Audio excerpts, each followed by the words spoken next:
Hello, mga kamaster, maraming salamat po sa lahat ng tumatangkilik ng The Secretly Rich Man, Gerald Crawford Story.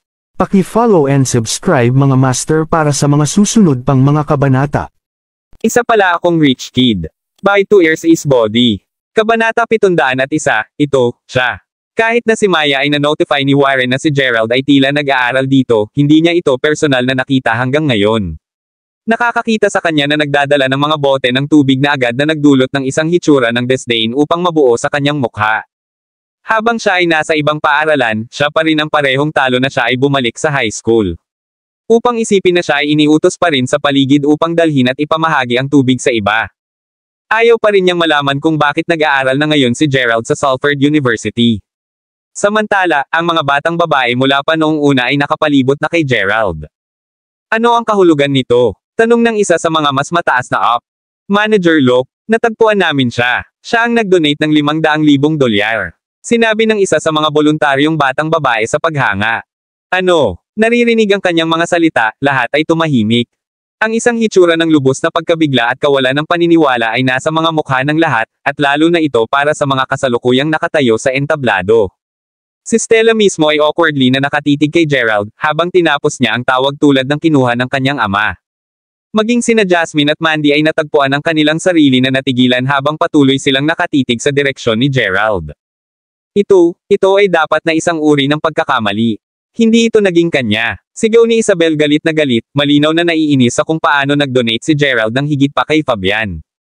Tumanggi lang siyang maniwala na si Gerald ay may maraming pera upang mag-abuloy sa unang lugar. Gayunpaman, ang katotohanan ngayon ay nasa simpleng paningin. Inihayag na ang donor ay mula sa kanilang klase. Kung wala rin si Fabian o pamilya ni Stella na nagdonasyon, kung gayon ang tanging posibleng tao na naiwan ay si Gerald. Tiyak na siya. Imposible para sa napakaraming sa atin na nagkakamali sa kanya para sa ibang tao.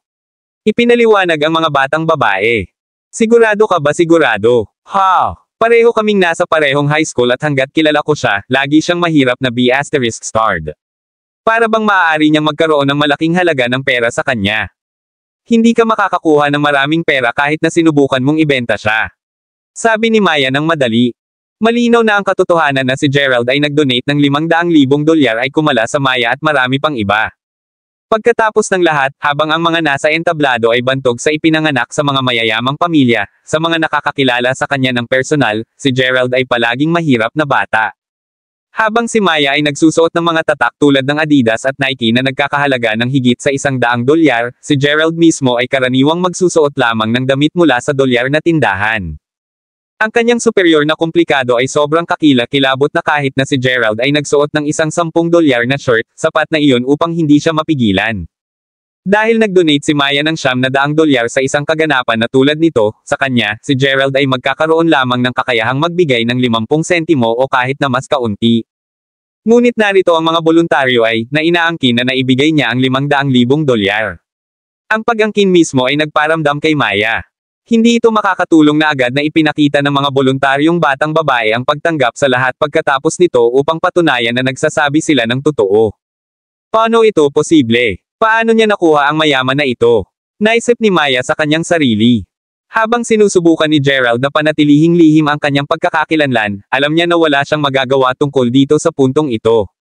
Kahit na ang ilan sa mga manggagawa sa kaganapan ay gesturing ngayon para sa kanya na dumating sa entablado na may lubos na paggalang. Si Fabian mismo na una nang nakakuha ng sentro ng entablado ay itinulak ngayon ng mga voluntaryong batang babae na gumawa ng puwang para kay Gerald. Habang naging pula ang mukha ni Fabian, ang sariling mukha ni Isabel ay pula mula sa galit matapos makita ang kanilang mga aksyon. Ikaw, bakit mo pa ibibigay ang marami? Sinira si Isabel sa galit habang tinuro niya si Gerald. Tama siya. Hindi ko alam kung saan nanggaling ang lahat ng pera na iyon, ngunit inaasahan kong napagtanto mo kung gaano mo ginugol sa halip na subukan lamang na magmukhang mayaman. Idinagdag ni Maya sa disdain. Nadaman niya na kung hindi niya kahit papaano subukan na mangutya siya ngayon, tiyak na malabo siya mula sa nakamamanghang suntok sa kanyang kakakuhan na natanggap lamang niya. Naririnig ang kanilang sasabihin, sinulyapan sila ni Gerald ng mga dagger sa kanila, galit na bumubulusok sa loob niya. Kabanata 702. Kahit na dati niyang nakikita si Maya bilang isang diyosa na bumalik sa kanyang mga mahihirap na araw, ito ang pangwakas na dayami. Hindi natiisin ni Gerald ang kanyang pagiging prangka at matalim na taong. Well, dahil ako ay kumikilos, tulad ng isang mayamang tao, maaari ko ring kumilos, hanggang sa pinakadulo. Alam mo kung ano, nagdaragdag ako ng $150,000 sa paunang $500,000. Inihayag ni Gerald na may isang ngiti ng ngiti. Ano? Naririnig iyon, lahat ay nahulog sa lubos na pagkabigla. Para bang $500,000 ay hindi sapat. Ang taong ito ay nag-donate ngayon ng isang malaking kabuuan ng $650,000 sa kawang gawa. Sa puntong ito, ang natitirang mga kamag-aral ni Gerald ay lahat ay nakatitig sa kanya. Mahirap para sa kanila na ay proseso na ang tulad ng isang simpleng naghahanap ng tao ay maaaring maging isang mayamang tao. Habang ito ang reaksyon ng mga kamag-aral ni Gerald, natapos ang katahimikan ng ang isa sa mga mag-aaral mula sa isa pang ikatlong taong klase ay nagsimulang magsaya. Ang pakikinig na, isang reaksyon ng chain ng mga tagay at applause sa lalong madaling panahon ay sumunod. Ang pagsira mula sa kanilang mga nakagulat na estado, ang mga manggagawa mismo ay agad na nakakuha ng entablado upang maproseso ang pangalawang pagbabayad. Ang buong bulwagan ngayon ay nakatitig kay Gerald sa lubos na paghanga. Habang ang pagpapakita ay hindi ang kanyang karaniwang estilo, ang paggawa nito tuwing minsan ay maayos. Bukod, mayroon siyang isang aktwal na dahilan upang ipakita ang oras na ito. Ang pagsulyap sa mga galit na ekspresyon ni Maya at Isabel, maaaring makaramdam si Gerald ng isang impish glee sa kanyang sarili. Kapag tapos na ang transaksyon, ang bawat isa sa mga manggagawa ay lumingon na nakipagkamay kay Gerald. Si Fabian sa kabilang banda, ay nag-stomp sa entablado pagkatapos matanggap ang kanyang sertipiko. Ano ang isang kabuoang basura ng $15,000? Sino ang mahulaan na siya ay talagang mayaman, Jasmine? Kapag inihayag nila na siya ang nag-donate ng $500,000, hindi ako makapaniwala sa aking mga tainga. Ngayon na siya ay nagdagdag ng $150,000 sa kabuuan na iyon, kahit na dapat kong paniwalaan na siya ang gumawa ng ginormous na donasyon. Bulong ni Mindy habang patuloy siyang nakatingin kay Gerald na may malaking interes. Nahihirapan akong maniwala din, mukhang ang kanyang background ay hindi kasing simple ng una nating ipinapalagay. Dapat nating maging mas maingat mula ngayon. Sagot ni Jasmine, maingat ang kanyang tono. Kumuha lang tayo ng isang tao mula sa aming pamilya upang mag-imbestiga ng higit pa tungkol sa kanya. Sagot ni Mandy. Ang bagay ay, inutusan na namin ang isang tao na gawin iyon para sa amin kahit na bago ang mga kaganapan ngayon, ang alam natin ay ang isang mahirap na mag-aaral mula sa Seren County. Hindi mahalaga kung paano sinubukan ng koponan ng pagsisiyasat, hindi na nila malalaman ang anumang bagay tungkol sa kanya. Panipi. Isang hitsura ng hindi kasiya siyang nabuo sa mukha ni Jasmine tulad ng sinabi niya. Sa isang kahulugan, ito ay isang karanasan sa pagbubukas para sa kanya. Habang patuloy na tinitingnan ni Jasmine si Gerald, lumabas si Fabian sa labas ng bulwagan nang hindi nagsasabi ng isang salita. Ang kanyang ekspresyon ay iminungkahi na siya ay nakaupo lamang sa ilang walang silbi na kaganapan. Alam kung gaano siya nasaktan, tinakbo siya ni Isabel habang sumisigaw, kapatid na si Fabian. Hintayin mo ako, panipi. Sa kabila ng kanyang mga kahilingan, si Fabian ay nagpatuloy sa pag-sprint patungo sa hardin. Nang makarating siya sa ilalim ng isang malilim na puno, agad na sinuntok ni Fabian ang puno ng puno. Napuno ng galit ang mukha niya. Nalaman ni Isabel na ang sakong ni Fabian lamang, sa gitna ng maraming magagandang ugali niya, ay ang kanyang kaakuhan. Napansin niya kung paano nasaktan si Fabian noong siya ay naunang itinulak ng mga voluntaryo ng hindi kahit na pangalawang pag-iisip. Si Gerald na nakatayo kung saan siya nakatayo ay tiyak na ang huling dayami para sa kanya. Kapatid na si Fabian, mangyaring huwag magalit. Hindi alintana kung magkano ang naibigay ni Gerald, nakamit mo pa rin ang pangalawang lugar sa Taekwondo Youth Championship. Iyon lamang ang nagiging mas mahusay sa iyo kaysa sa kanya. Sinabi ni Isabel, ang kanyang mga mata ay bahagyang namula. Huwag kalimutan ang tungkol sa iyong mga pangarap, kapatid na si Fabian. Mangyaring huwag maging kahabag-habag sa isang bagay na walang kabuluhan tulad nito. Tandaan, ang sariling Taekwondo Championship ng aming paaralan ay personal na inanyayahan kang maging kanilang hukom. Magagawa mong ipakita ang lahat kung sino ang boss noon. Isipin lamang ang lahat ng mga tagay at palakpakan na tatanggapin mo kapag nangyari iyon. Coaxed Isabel. Matapos marinig iyon, sinimulan ni Fabian ang pakiramdam na medyo mas mahusay tungkol sa kanyang sarili. Tama siya. Kapag dumating ang kanyang oras upang lumiwanag, tiyak na siya ay lubos na itinuturing na pagmamalaki ng kanilang klase. Ang walang katapusang pagpalakpak at paghanga ay pagkatapos ay nakalaan para sa kanya, at siya lamang. Bakit sa mundo ay nai-stress ka ng labis sa isang bagay na walang kabuluhan sa unang lugar, Fabian? Naisip niya sa kanyang sarili. Panipi tuldok-tuldok-tuldok. Naiintindihan ko na ngayon. Maraming salamat, Isabel. Panipi. Habang totoo na mas maganda ang pakiramdam niya ngayon, iniwan pa ni Fabian ang lugar na may isang medyo nakalulungkot na pagpapahayag sa kanyang mukha. Pagkatapos ng lahat, kahit gaano kalaki si Isabel na mapupuksa siya, ang kanyang pagmamataas ay nasaktan pa rin ngayon. Kapag natapos na ang kaganapan, si Gerald ay lumabas kasama si Marvin. Habang naglalakad sila, bigla na lang si Marvin na may naalala niya. Nang hindi nagsabi ng isang salita, pagkatapos ay tumingin siya sa paligid at pumasok sa isang kalapit na tindahan. Sa paglabas niya muli, bumili siya ng isang buong bangkos ng pagkain. Ano ito noon? Gutom ka na ba ulit? Sabi ni Gerald habang tinitingnan niya ang stash ng pagkain na binili ni Marvin habang nakangiti. Hindi ito para sa akin. Ibinibigay ko ang lahat ng ito sa isang tao, dahil makakasalubong ko pa rin siya, maaisip mo bang samahan ako? Sagot ni Marvin, isang masungit na grin na nakalagay sa kanyang mukha. Kabanata 703. Oh, sino ang maaari mong pinaplano na ibigay ang lahat ng iyon? Tanong ni Gerald habang patuloy siyang nakangiti. Si Gerald ay nararapat na mausisa dahil ito ang unang pagkakataon na nakita niya ang panig na ito ni Marvin. Sa pagitan mo at ako, ito ay isang batang babae na may crush ako.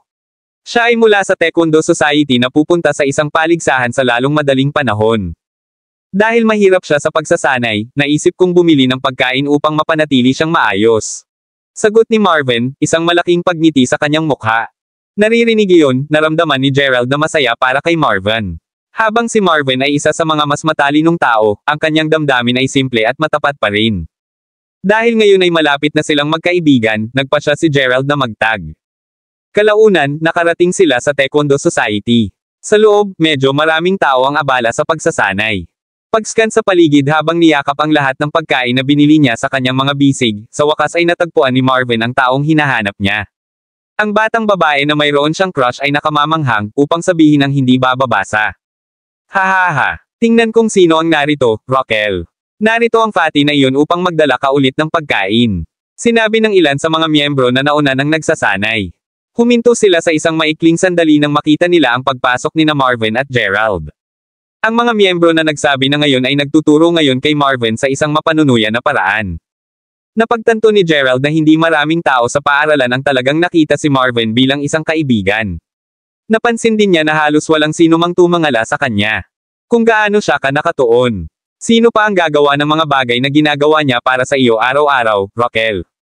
Pumunta maging kasintahan ng mabuting tao na ito. Sinabi ng ilang iba pang mga batang babae na pagkatapos ay nagsimulang mapanunuya din si Raquel. Si Raquel ay isang kaakit-akit na naghahanap ng batang babae, kaya't naramdaman niyang ininsulto nang marinig niya ang mga pahayag ng mga batang babae. Sa halip na ilabas ang kanyang hindi kasiya siya sa kanila, gayunpaman, sa halip ay nagsimulang stompang patungo sa maikli at mabilog na si Marvin, na nakasisilaw sa kanya sa buong oras. Marvin, hindi ko na ba sinabi sa iyo na huwag na akong pumunta dito? Ang iyong presensya dito ay nagsisilbi lamang na mag-abala at naiinis sa akin. Yelled Raquel habang siya fumed. Ngunit Raquel, nag-aalala lang ako na overtraining mo ang iyong sarili. Ang isang maliit na pagkain ay tiyak na makakatulong sa iyo na makabalik ng ilang mga kinakailangang enerhiya. Sagot ni Marvin habang pinalawak niya ang pagkain sa kanyang mga bisig upang kunin siya. Ang tanging tugon na natanggap niya ay isang mabilis na pag-swipe na nagpadala ng lahat ng pagkain sa kanyang mga kamay na nahuhulog sa sahig. Hindi ko na kailangan ng iyong ** man na pagkain. Sinabi ko sa iyo ng paulit-ulit upang ihinto ang pagpunta rito. Kaya umalis ka na lang. Panipi. Nang makita na si Marvin ay nakaugat sa lugar sa pagkabigla, natagpuan lamang ni Raquel ang kanyang sarili na lumalaki kahit nagalit sa pangalawa. Pagkatapos nito, isang pulutong ang nakapaligid sa kanila. Lahat ng mga ito ay sabay-sabay na pagbuing sa Marvin. Dahil kailan ka naging ganito, Raquel? Hindi mo pa ako ginagamot sa ganitong paraan. Sabi ni Marvin, ang kanyang mga mata ay bahagyang matubig habang tinitingnan niya ang lahat ng nakakalat na pagkain sa sahig. Nawala mo na ba ang iyong mga marmol? Sinabi ko sa iyo na lumabas na. Sigaw ni Raquel habang hinuhugot siya ng husto. Nahuli sa pamamagitan ng sorpresa, natagpuan ni Marvin ang kanyang sarili na umiikot sa kanyang pagtatangka upang mapanatili ang kanyang balanse. Sa huli, nabigo siyang gawin ito at nahulog sa mukha una sa sahig. Tingnan mo siya. Siya ay tulad ng isang pagong na bumagsak.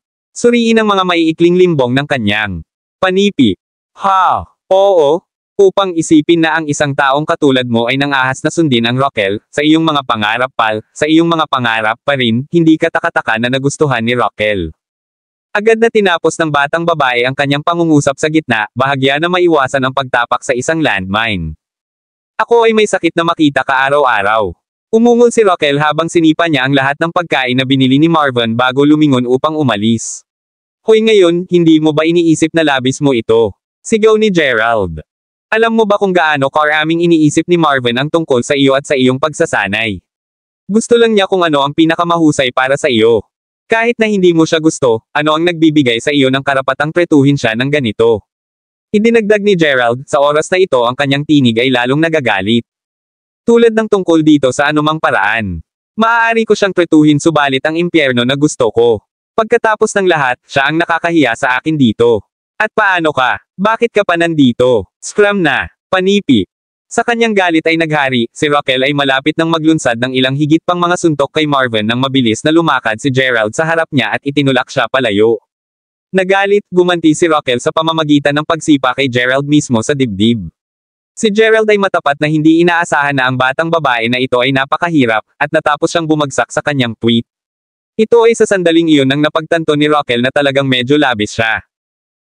Kabanata 704. Alam niya na may crush sa kanya si Marvin. Gayunpaman, kahit na malinaw na hindi siya nasa kanya, bakit sa mundo ay pinipigilan pa niya siya? Ang bawat batang babae ay may isang kakuhan upang mapanatili pagdating sa mga relasyon. Kung natanggap ni Rokel ang parehong paggamot mula sa isang mas mahusay na tao, hindi niya maiisip. Gayunpaman, si Marvin ay isang ganap na magkakaibang kwento. Pagkatapos ng lahat, sa karamihan ng mga tao, sa pangkalahatan siya ay may masamang imahe kung siya ay magiging ganap na matapat tungkol dito. Matapos mapahiya sa harap ng napakaraming tao, sasipa siya sa labas ng pintuan kung hindi siya gaanong nalalaman sa moral.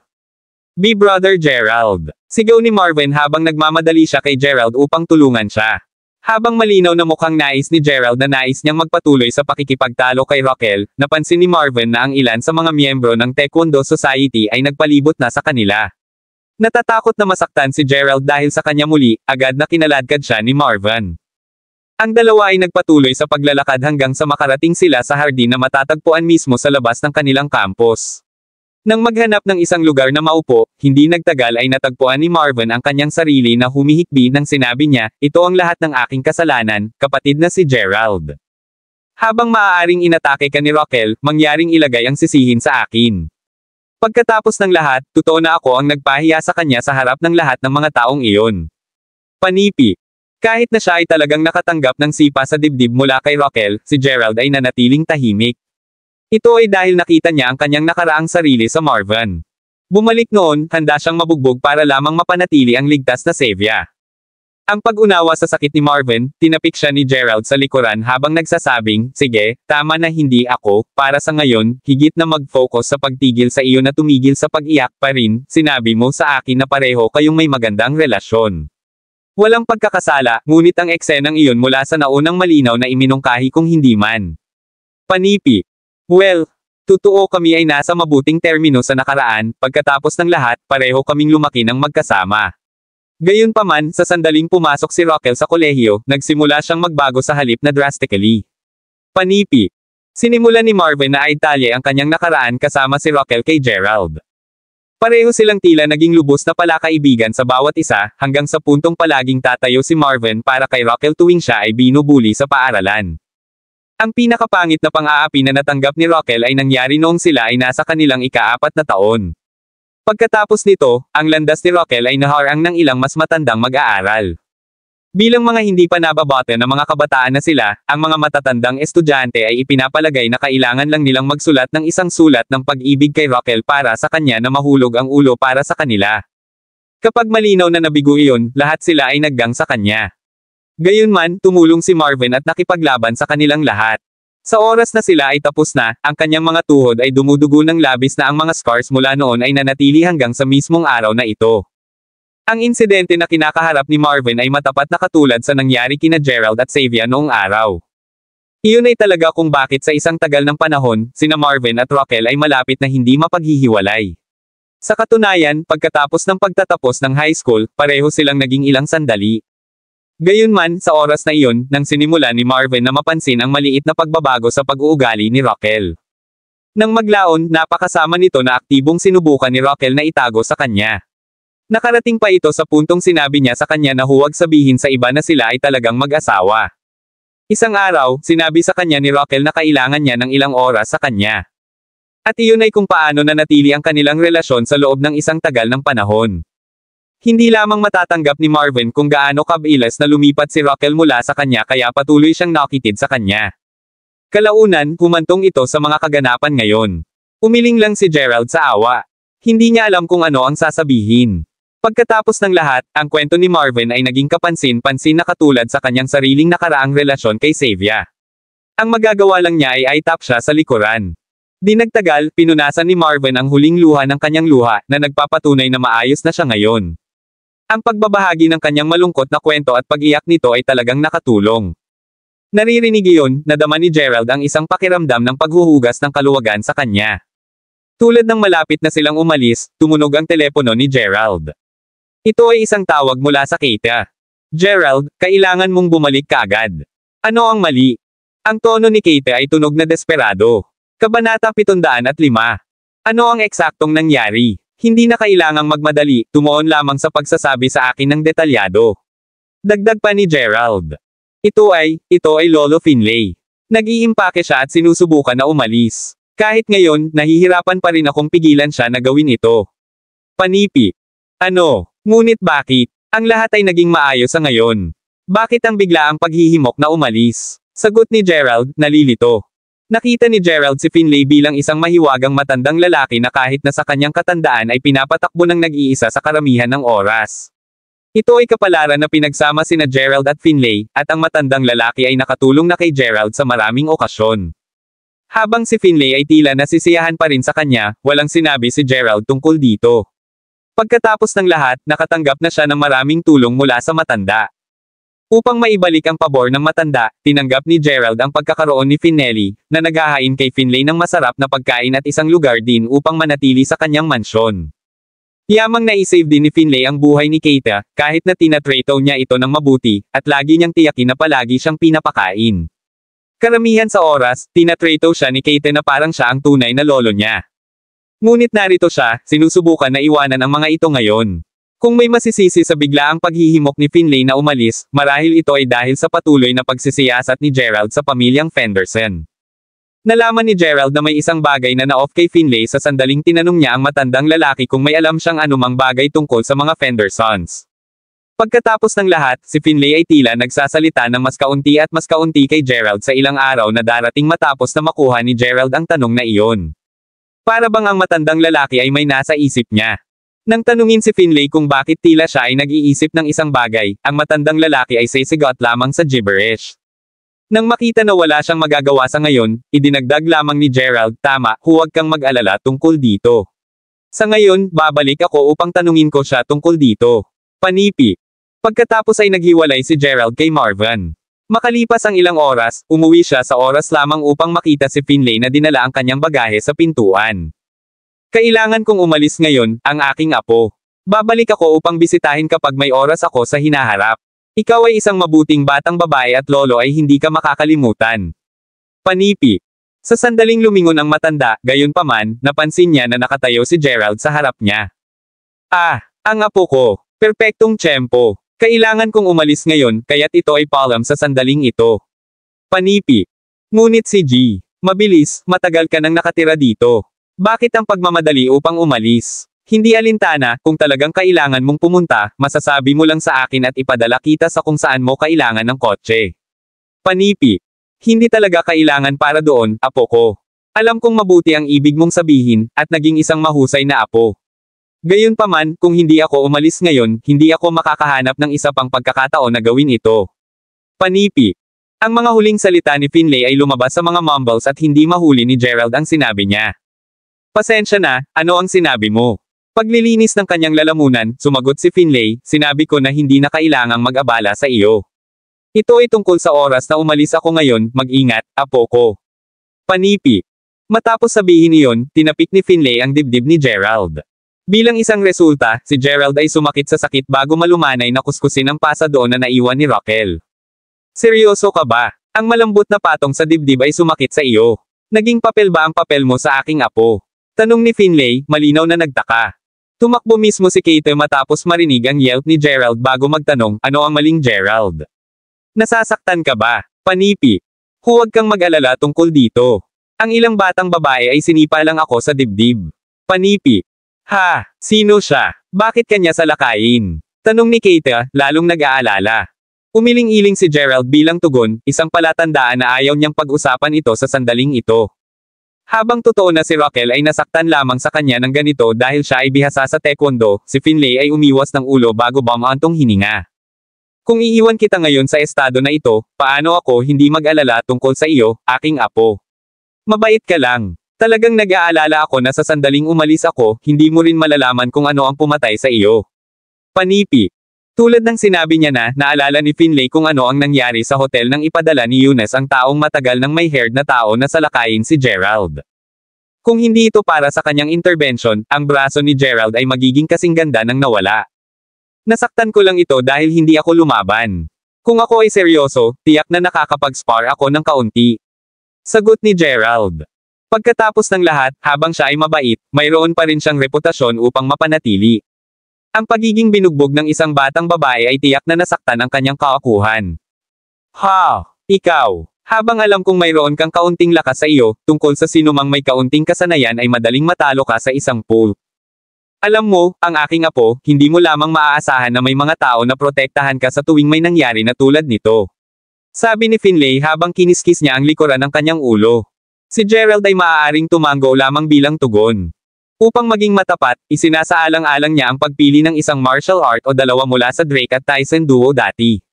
Marahil isang bagay tulad ng kickboxing. Ang problema ay, wala lang siyang oras upang sumailalim sa anumang pagsasanay. Kabanata 706. Sige, paano ito? Manatili ako rito ng 3 araw at kahit na marahil ay hindi mo matutunan ang anumang mahihirap na gumagalaw sa loob ng maikling oras na iyon, sa ilalim ng aking gabay, tiyak na maaari mong malaman ang hindi bababa sa iilan para sa pagtatanggol sa sarili. Sa ganoong paraan, ang iyong mga kaaway ay hindi makakapunta sa masyadong malapit sa iyo ng madali. Habang ang mga gumagalaw mismo ay praktikal at sa pangkalahatan ay mas madaling malaman, tandaan na ang mga gumagalaw ay hindi idinisenyo upang saktan ang mga tao. Pangunahin sila para sa pagtatanggol sa sarili, pagkatapos ng lahat. Sabi ni Finlay. Panipi tuldok. Maghintay, hindi ka kidding, di ba? Malalaman ko ang pangunahing pagtatanggol sa sarili sa loob lamang ng 3 araw. Sagot ni Gerald na may ngiti. Makinig, kung sasabihin ko na maaari mo itong mamaster pagkatapos, tiyak na maaari mo. Isaalang-alang ang iyong sarili na maswerteng kahit na ako ay nanatiling bumalik upang turuan ka, ikaw ay brat ng isang apo. At huwag mo akong tingnan sa mga nagdududa na mata. Kung hindi ka naniniwala sa akin, subukang habulin ako ng lahat ng nakuha mo. Sabi ni Finlay habang kumakaway siya kay Gerald na lumapit sa kanya. Mas gugustuhin ko na. Muli, G. Mabilis, nasaktan lang ako ng sobra dahil hindi ako lumaban. Hindi pa rin ako tumama sa mga kababaihan. Ako ay matapat na malakas na alam mo. Natatakot ako na kung talagang sinuntok kita, tatapusin ko na ang iyong mga buto. Sagot ni Gerald sa halip na hindi na siya kumala sa likod. Miss mabilis na maaaring maging kaalaman, ngunit siya ay luma at payat pa rin, naisip ni Gerald sa kanyang sarili. Siya ay matapat na nag-aalala na siya ay magtatapos na sakta ng matanda mula sa isang simpleng suntok. Ano ang nababahala mo? Halika na sa akin. Ang tugon ni Finlay. Nang makita kung paano tumunog si Finlay, kalaunan ay nagbigay si Gerald. Matapos ang pagpoposisyon sa kanyang sarili, gumawa si Gerald ng isang dash patungo kay Finlay, na naglalayong isang suntok sa kanyang balikat. Maya-maya pa ay naririnig ang isang malakas na tinak. Nasa lupa si Gerald. Bago kumonekta ang suntok ni Gerald, madaling dodge ni Finlay ang pag-atake bago siya hinawakan sa palso. Sa susunod na sandali, naramdaman ni Gerald na parang isang sirang saranggola dahil ang kanyang buong katawan ay pansamantalang nakataas sa hangin bago siya binati ng malamig, bato na porch ng vilya. Ang buong katawan ni Gerald ay nasasaktan na parang ang lahat ng mga buto sa kanya ay sabay-sabay na nabali. Nahihirapan siyang bumangon. Gerald. Sigaw ni Kate habang nagmamadali siya papunta sa kanya na may nag-aalala na ekspresyon na plastered sa kanyang mukha habang tinulungan siyang bumangon. Kaya, paano ito, apo? Nakuha ko pa rin ang mga galaw. Sabi ni Finlay habang siya ay bumagsak sa tabi ni Gerald habang nag-choklang. Hindi ito tumawid sa isip ni Gerald na ang gayong mahina na lalaki ay magiging napakahusay sa pagtatanggol sa sarili. Hindi pa niya napagtanto na siya ay nakataas sa hangin hanggang sa sandaling tumama ang kanyang katawan sa lupa. Ang ulo ni Gerald ay matapat na umiikot pa rin mula sa epekto ng taglagas na iyon. Halika, mabilis si Lolo. Bakit mo ito labis na labis? Bulalas ni Kate, maliwanag na nag-aalala tungkol sa kaligtasan ni Gerald. Siya ay isang ganap na lumaki. Hindi siya mahina tulad ng iniisip mo, ang aking apo. Pagkatapos ng lahat, kailangang gumawa ng maraming magaspang na trabaho si Gerald mula sa murang edad. Ang kanyang mga braso ay medyo malakas, alam mo. Ang paglipat na ginamit ko sa kanya ay magiging perpekto para malaman ni Gerald. Sagot ni Finlay habang binigyan niya ng kaunting sipa si Gerald. Bumangon ka na ngayon, apo ko. Tulad ng ipinangako, gagamitin ko ang ilang mga dagdag na araw upang matulungan kang makabisado ng ilang mga galaw. Hanggat ang iyong mga kalaban ay hindi masyadong nakaranas, ang mga gumagalaw na iyon ay tiyak na madaling gamitin ng mga ari-arian upang matulungan kang makatakas sa karamihan ng mga normal na fights. Panipi. Naririnig iyon, agad na tumayo si Gerald, humahawak pa rin sa kanyang nasasaktan na braso. Tama siya tungkol doon. Iyon ay tunay na isang magandang paglipat, naisip ni Gerald sa kanyang sarili habang tumango siya. Mabilis na pasulong sa 3 araw, habang si Gerald ay sa wakas ay pinamamahalaang upang makabisado ng kaunting mga diskarte sa pagtatanggol sa sarili, nangangahulugan din ito na si Finlay ay wala ng anumang huminto sa kanya na umalis. Dahil ang Finlay ay kasama nila ng kaunting oras ngayon, napagtanto ni Gerald na mayroon na siyang kaunting emosyonal na koneksyon sa kanya. Habang ang matandang lalaki ay paminsan-minsang maputik ang ulo at may posibilidad na walang kaparerekan sa oras-oras, sa pangkalahatan siya ay isang mabuting tao sa parehong Gerald at Kate. Sa lahat ng katapatan, nais ni Gerald na manatili siya kung kaya niya. Ibinagsak ni Kate ang kanyang mga mata habang pinalabas siya. Alam niya na makaligtaan niya ang pagkakaroon niya sa paligid. Habang umalis si G. Quick Sevilla, nagtaka si Gerald kung bakit nag-aatubili si G. Quick na pag-usapan ang tungkol sa ilang mga paksa. Gayunpaman, nang makita kung paano gaganapin ang matandang lalaki sa kanyang mga lihim, pinanatili lamang ni Gerald ang tanong sa kanyang sarili sa ngayon. Sa Finlay na wala, oras na ngayon para sa kanya na ituon ang lahat ng kanyang enerhiya sa pagsisiyasat sa mga Fendersons. Kinabukasan, habang si Gerald ay pumapasok sa campus kasama si Marvin, pareho silang nakulong sa Warren, Maya, at 3 iba pang mga batang babae. Gayunpaman, si Gerald ay simpleng lumakad, tinatrato si Maya na parang siya ay isang kumpletong estranghero. Ikaw, Gerald Crawford. Bumalik ka rito, tama ang instant na ito. Yelled Maya sa galit. Kabanata 707. Na napagtanto na si Gerald ay hindi pinapansin sa kanya sa layunin ay ang pag-trigger sa kanyang galit. Sino sa palagay mo ang papansinin mo lang ako? Naisip ni Maya sa sarili. Ano ang gusto mo? Alam na mayroon siyang halo-halong damdamin kay Maya, natagpuan ni Gerald ang dahilan na sapat na para sa kanya na huwag pansinin siya kanina. Ano pa, naintindihan niya kung bakit siya mabaigo sa makita siya, ngayon na siya ay malinaw na mayaman kaysa sa kanya. Hindi lang siya may istorbo sa kanya. Kaya paano kung medyo mayaman ka ngayon? Tulad ng isang magandang dahilan para sa iyo na huwag pansinin ako. Parin, gusto ko lang malaman kung saan mo nakuha ang lahat ng pera na iyon, tanong ni Maya habang nakatitig siya sa mga mata ni Gerald. Paumanhin, pribadong impormasyon, malamig na sagot ni Gerald. Pribado. Kumita ka lang ng kaunti pang cash, big deal. Hindi pa rin ito binabago ang katotohanan na ikaw ay isang pauper sa nakaraan. Magiging prangko ako sa iyo, Gerald. Karamihan ka sa isang upstart, nakuha mo na. At ang mga upstarts ay kilala sa pagiging mapagmataas na mga prick na tulad mo. Hindi tulad ng Jameer at ang iba pa, tiyak na kulang ka sa kapanahunan at katatagan. Maya, malinaw na hindi nais na malampasan. Kahit anong sabihin mo. Kung saan, kami ni Marvin ay nagpaplano sa scouting para sa isang magandang lugar upang simulan ang aming bagong kumpanya. Kung wala nang iba pa, tatanggalin na tayo ngayon. Sabi ni Gerald, nanginginig ang kanyang ulo ng isang somber na ngiti. Hindi ito ang kanyang unang rodeo na ininsalto tulad nito. Tulad ng kanyang mga pang-iinsalto ay nangangahulugang kahit ano sa akin. Walang saysay na sinusubukan na ipaliwanag ang anumang bagay sa isang katulad niya, naisip ni Gerald sa kanyang sarili. Kumpanya. Nagsisimula ka ng isang bagong kumpanya. Tanong ni Maya. Ito ay labis na nakakainis para sa kanya upang makita si Gerald na maaga sa buhay. Kahit na hindi siya sigurado kung bakit ganito ang naramdaman niya, ginawa lang niya. Ang pagpopondo ni Gerald upang maaari nating simulan ang isang ahensya ng paglalakbay ng magkasama. Idinagdag ni Marvin sa halip na nasa sabik habang sinundan niya si Gerald sa campus. Hindi rin ito kasinungalingan. Tinawagan ni Gerald kahapon si Marvin bandang tanghali upang talakayin lamang ito. Dahil ang kalusugan ng lola ni Marvin ay lumala ng huli at ang kanyang pakikipag-ugnay kay Raquel ay nasa mga shambles din, matapat na hindi kapani-paniwalang na-stress si Marvin. Gayunpaman, nang pumasok si Gerald upang matulungan siya, alam ni Marvin na malapit na siyang makarating sa kanyang mga mahihirap na oras. Lubos siyang nagpapasalamat kay Gerald matapos matanggap ang alok upang magsimula ng isang kumpanya ng magkasama. Habang nakita niya si Gerald bilang isang matalik na kaibigan, tinatrato niya ngayon si Gerald na parang siya ang tunay niyang kapatid. Habang naglalakad palayo ang dalawa, mukhang umihi si Warren.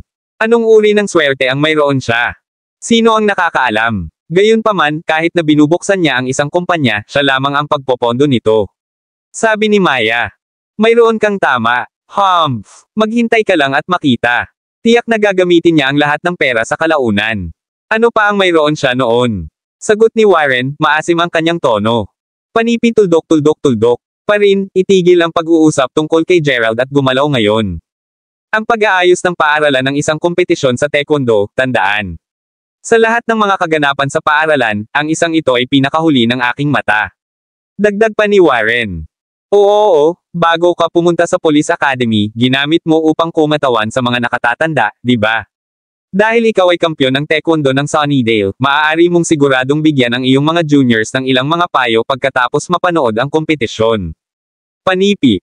Ang pangkat ng 5 pagkatapos ay pumasok sa campus din, casual na nakikipag-chat sa kanilang sarili.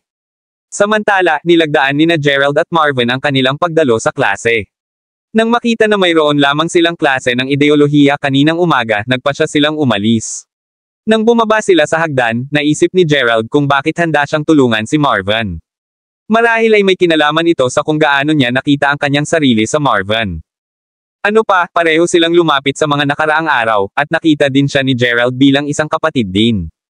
Si Marvin ay isang napaka-filial na tao din, at nalulugod si Gerald sa kung gaano kamahal ng Marvin ang kanyang mga magulang at lolo. Alam kung gaano kahusay ang isang tao na si Marvin, si Gerald ay higit na masaya na suportahan siya na humantong sa kanyang ideya na bumuo ng isang pakikipagtulungan para sa bagong ahensya sa paglalakbay ni Marvin. Bukod, dahil ito ay karamihan sa mga isyu sa pananalapi, hindi ito malaki sa isang pakikitungo para kay Gerald. Siya ay may paraan upang makatulong, kaya tama lamang na gawin ito para sa kanyang kapatid. Hindi alintana, ang unang malaking hakbang na kailangan nilang gawin ay upang ayusin kung saan matatagpuan ang kumpanya. Kabanata 708. Pareho silang nagpasya na simulan ang kanilang kumpanya sa isang gusali na malapit sa universidad. Ang gusali mismo ay grand at mukhang perpektong lugar upang magsimula ng isang firm. Ano pa, napapaligiran din ito ng malago na halaman, halos parang ang inang kalikasan ay personal na pinagpala ang lokasyon. Maraming iba pang mga kumpanya ang gumagamit na rin ng gusali. Ang katanyagan ng lugar ay talagang lumampas sa kanilang mga inaasahan. Sa pamamagitan ng pagsisimula ng kanilang ahensya sa paglalakbay doon, ang iba pang mga kumpanya ay tiyak na magsisimulang ayusin ang kanilang taunang mga paglalakbay sa kanilang ahensya. Iniwasan nila ang mga lokasyon na nasa gitna ng wala kahit saan para sa isang kadahilanan. Sinabi ng pagkakaiba ng kita. Hindi nagtagal para makarating ang dalawa sa sentro ng pamumuhunan sa loob ng gusali. Hindi ba natin ito inayos sa telepono? Nasaan ang taong dapat nating matugunan? Tanong ni Gerald habang pareho silang lumakad sa pangunahing pasukan. Hindi rin ako sigurado, kapatid. Tinawagan ko siya kanina ngunit abala ang linya. Panipi. Nakikita ko. Well, ang sentro ay masikip pa rin. Maghintay lang tayo ng kaunti. Sabi ni Gerald habang sinuri niya ang oras habang nanginginig ang kanyang ulo ng isang walang magawa ng ngiti. Nang lumingon siya kay Marvin, napansin ni Gerald na nakatitig siya sa pasukan, na mukhang nabigla. Pagtaas ng kilay, sinundan niya ang titig ni Marvin at nagulat na makita ang isang pangkat ng mga kabataan na nakalabas na rin ng kotse na pinapasok din ang sentro ng pamumuhunan. Ang isa sa mga batang babae ay kumapit sa braso ng isang tao habang isinara niya ang upuan ng driver sa likuran niya. Ang dalawa ay mukhang napakalapit na malapit, at patuloy silang nakangiti ng maliwanag habang patuloy silang nakikipag-usap habang pumapasok sa gusali. Dalawang iba pang mga batang babae ang sumunod sa likuran nila. Mayroong ilang mga tugma ng pangkat laban sa iba pang mga klase kaninang umaga, Raquel. Sigurado ka bang ayaw mong lumahok sa kanila? Tanong ng isa sa dalawang batang babae.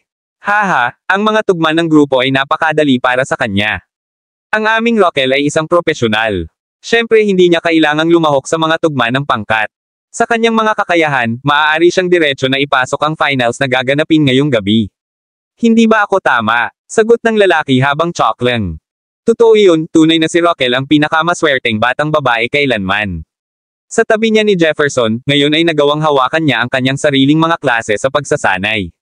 Sagot ng ibang batang babae sa inggit. Ito ay wala. Ito ay isang sentro ng pagsasanay, pagkatapos ng lahat, ginagawa ko lang ang mahal ko, tama si Jeff. Sabi ni Rockel na may matamis na ngiti sa kanyang mukha. Sa totoo lang. Gayunpaman, babalaan kita na ihanda ang iyong sarili, Rockel. Ang mga sentro ng pagsasanay ay medyo puspo sa merkado dahil maraming iba pang martial arts. Habang hindi ako masyadong pamilyar sa taekwondo, ang aking kapatid na babae ay nagsanay sa iyo. Nabanggit niya na ang kompetisyon sa mga sentro ng pagsasanay sa taekwondo ay medyo malakas din. Kailangan kong hilahin ang ilang mga string upang gawin ang gawaing ito, kaya sa sandaling ang klase ay nasa session, kailangan mong tiyakin na magtrabaho ng husto sa aking kapatid na babae. Sagot ni Jefferson. Oh, huwag kang mag-alala tungkol doon. Alam ko kung paano maaaring maging mapagkompetensya ang merkado, iyon ang dahilan kung bakit nais kong maging malapit sa edifisyo ang sentro ng pagsasanay. Ang karamihan ng tao ay palaging napakalaking dito. Panipi. Well, ang lugar na ito ay, huwag nating pag-usapan muna iyon. Kailangan ko lang hahanapin muna ang kapatid ng aking kaibigan. Siya ang sales manager dito. Panipi. Sige, Rockel. Sabi ni Marvin habang naglalakad siya mismo sa harap niya. Ang kanyang pagkabigla na nakikita siya kasama ang kanyang grupo dito ay malinaw na araw. Nang makita siya rito, agad na pinakawalan ni Rockel ang braso ni Jefferson. Bago ito, sinabi niya kay Marvin na kailangan niya ng ilang puwang na malayo sa kanya ng ilang oras. Ang kanyang dahilan ay maaaring magamit ni Marvin ang panahong iyon upang mapabuti ang kanyang sarili habang siya mismo ay nakatuon sa kanyang pagsasanay. Ito lamang ang dahilan kung bakit pumayag si Marvin na bigyan siya ng mas maraming oras. Gayunpaman, ang kanyang biglaang napakalawak na pagbabago sa pag-uugali sa kanya ay masyadong halata. Nakakakita kung gaano siya ka-intimate kay Jefferson, alam na ngayon ni Marvin ang katotohanan kung bakit patuloy na binibigyan siya ni Rockel ng malamig na balikat. Nalaman ni Rockel na nahuli din siya ng pula. Ginawa nitong napahiya siya kahit na tumingin si Marvin sa mukha ngayon. Kaya, nagsisinungaling ka sa akin sa lahat ng oras na ito. Sabi ni Marvin, nanginginig ang kanyang mga kamay. Ang kanyang mga kamay ay nanginginig ng labis na ang lahat ng mga dokumento para sa mga pamumuhunan na hawak niya ay nahulog sa sahig. Kabanata 709. Lying. Wala akong ideya kung ano ang iyong pupuntahan. Sagot ni Rockel habang tumatawid siya. Sa sobrang bilang ng mga tao sa gitna na nakatingin sa kanila ngayon, nais talaga ni Rockel na maaari niyang itago mula sa lahat ng kahihiyan na ito. Panipin tuldok. Bakit ka kumikilos sa ganitong paraan? Tanong ni Marvin habang huminga siya ng malalim. Bilang tugon, si Rockel ay tumingin lamang sa gilid sa katahimikan. Ha? Kaya ikaw si Marvin, di ba? Kaibigan ng pagkabata ni Rockel o kung ano. Medyo naririnig ko ang tungkol sa iyo. Tingnan mo lang ang iyong sarili. Lumabas na sa aking paningin. Sigaw ni Jefferson habang binaliwala niya ang kanyang mga susi ng kotse ng Audi A6 sa harap ng mukha ni Marvin. Hello. Ang pangalan mo ay Jeff, di ba? Naghihintay ako sa iyo na dumating. Sinabi ng isang angkop na empleyado sa labas ng asol habang nagmamadali siyang makipagkamay kay Jefferson, isang magiliw na ngiti sa kanyang mukha. Hoy doon, Aaron. Matagal-tagal na mula nang huling magkita tayo. Paumanhin para sa paghihintay. Sagot ni Jefferson habang ibinalik niya ang handshake. Walang problema. Sa totoo lang, kaya dumiretso sa negosyo. Pumili ako ng ilang magagandang disenteng lugar para sa iyo. Halika na tingnan ang mga ito. At huwag kang mag-alala tungkol sa mga presyo, tiyak na bibigyan kita ng mga diskwento. Sabi ni Aaron. Magaling ang tunog, pumili tayo ng isa ngayon. Matapos sabihin iyon, sinimulang i-drag ni Jefferson ang Rockel sa braso kasama niya. Dahil ayaw talaga ni Rockel na makausap si Marvin, sinundan niya lang siya, na nakatayo sa kanyang tagiliran.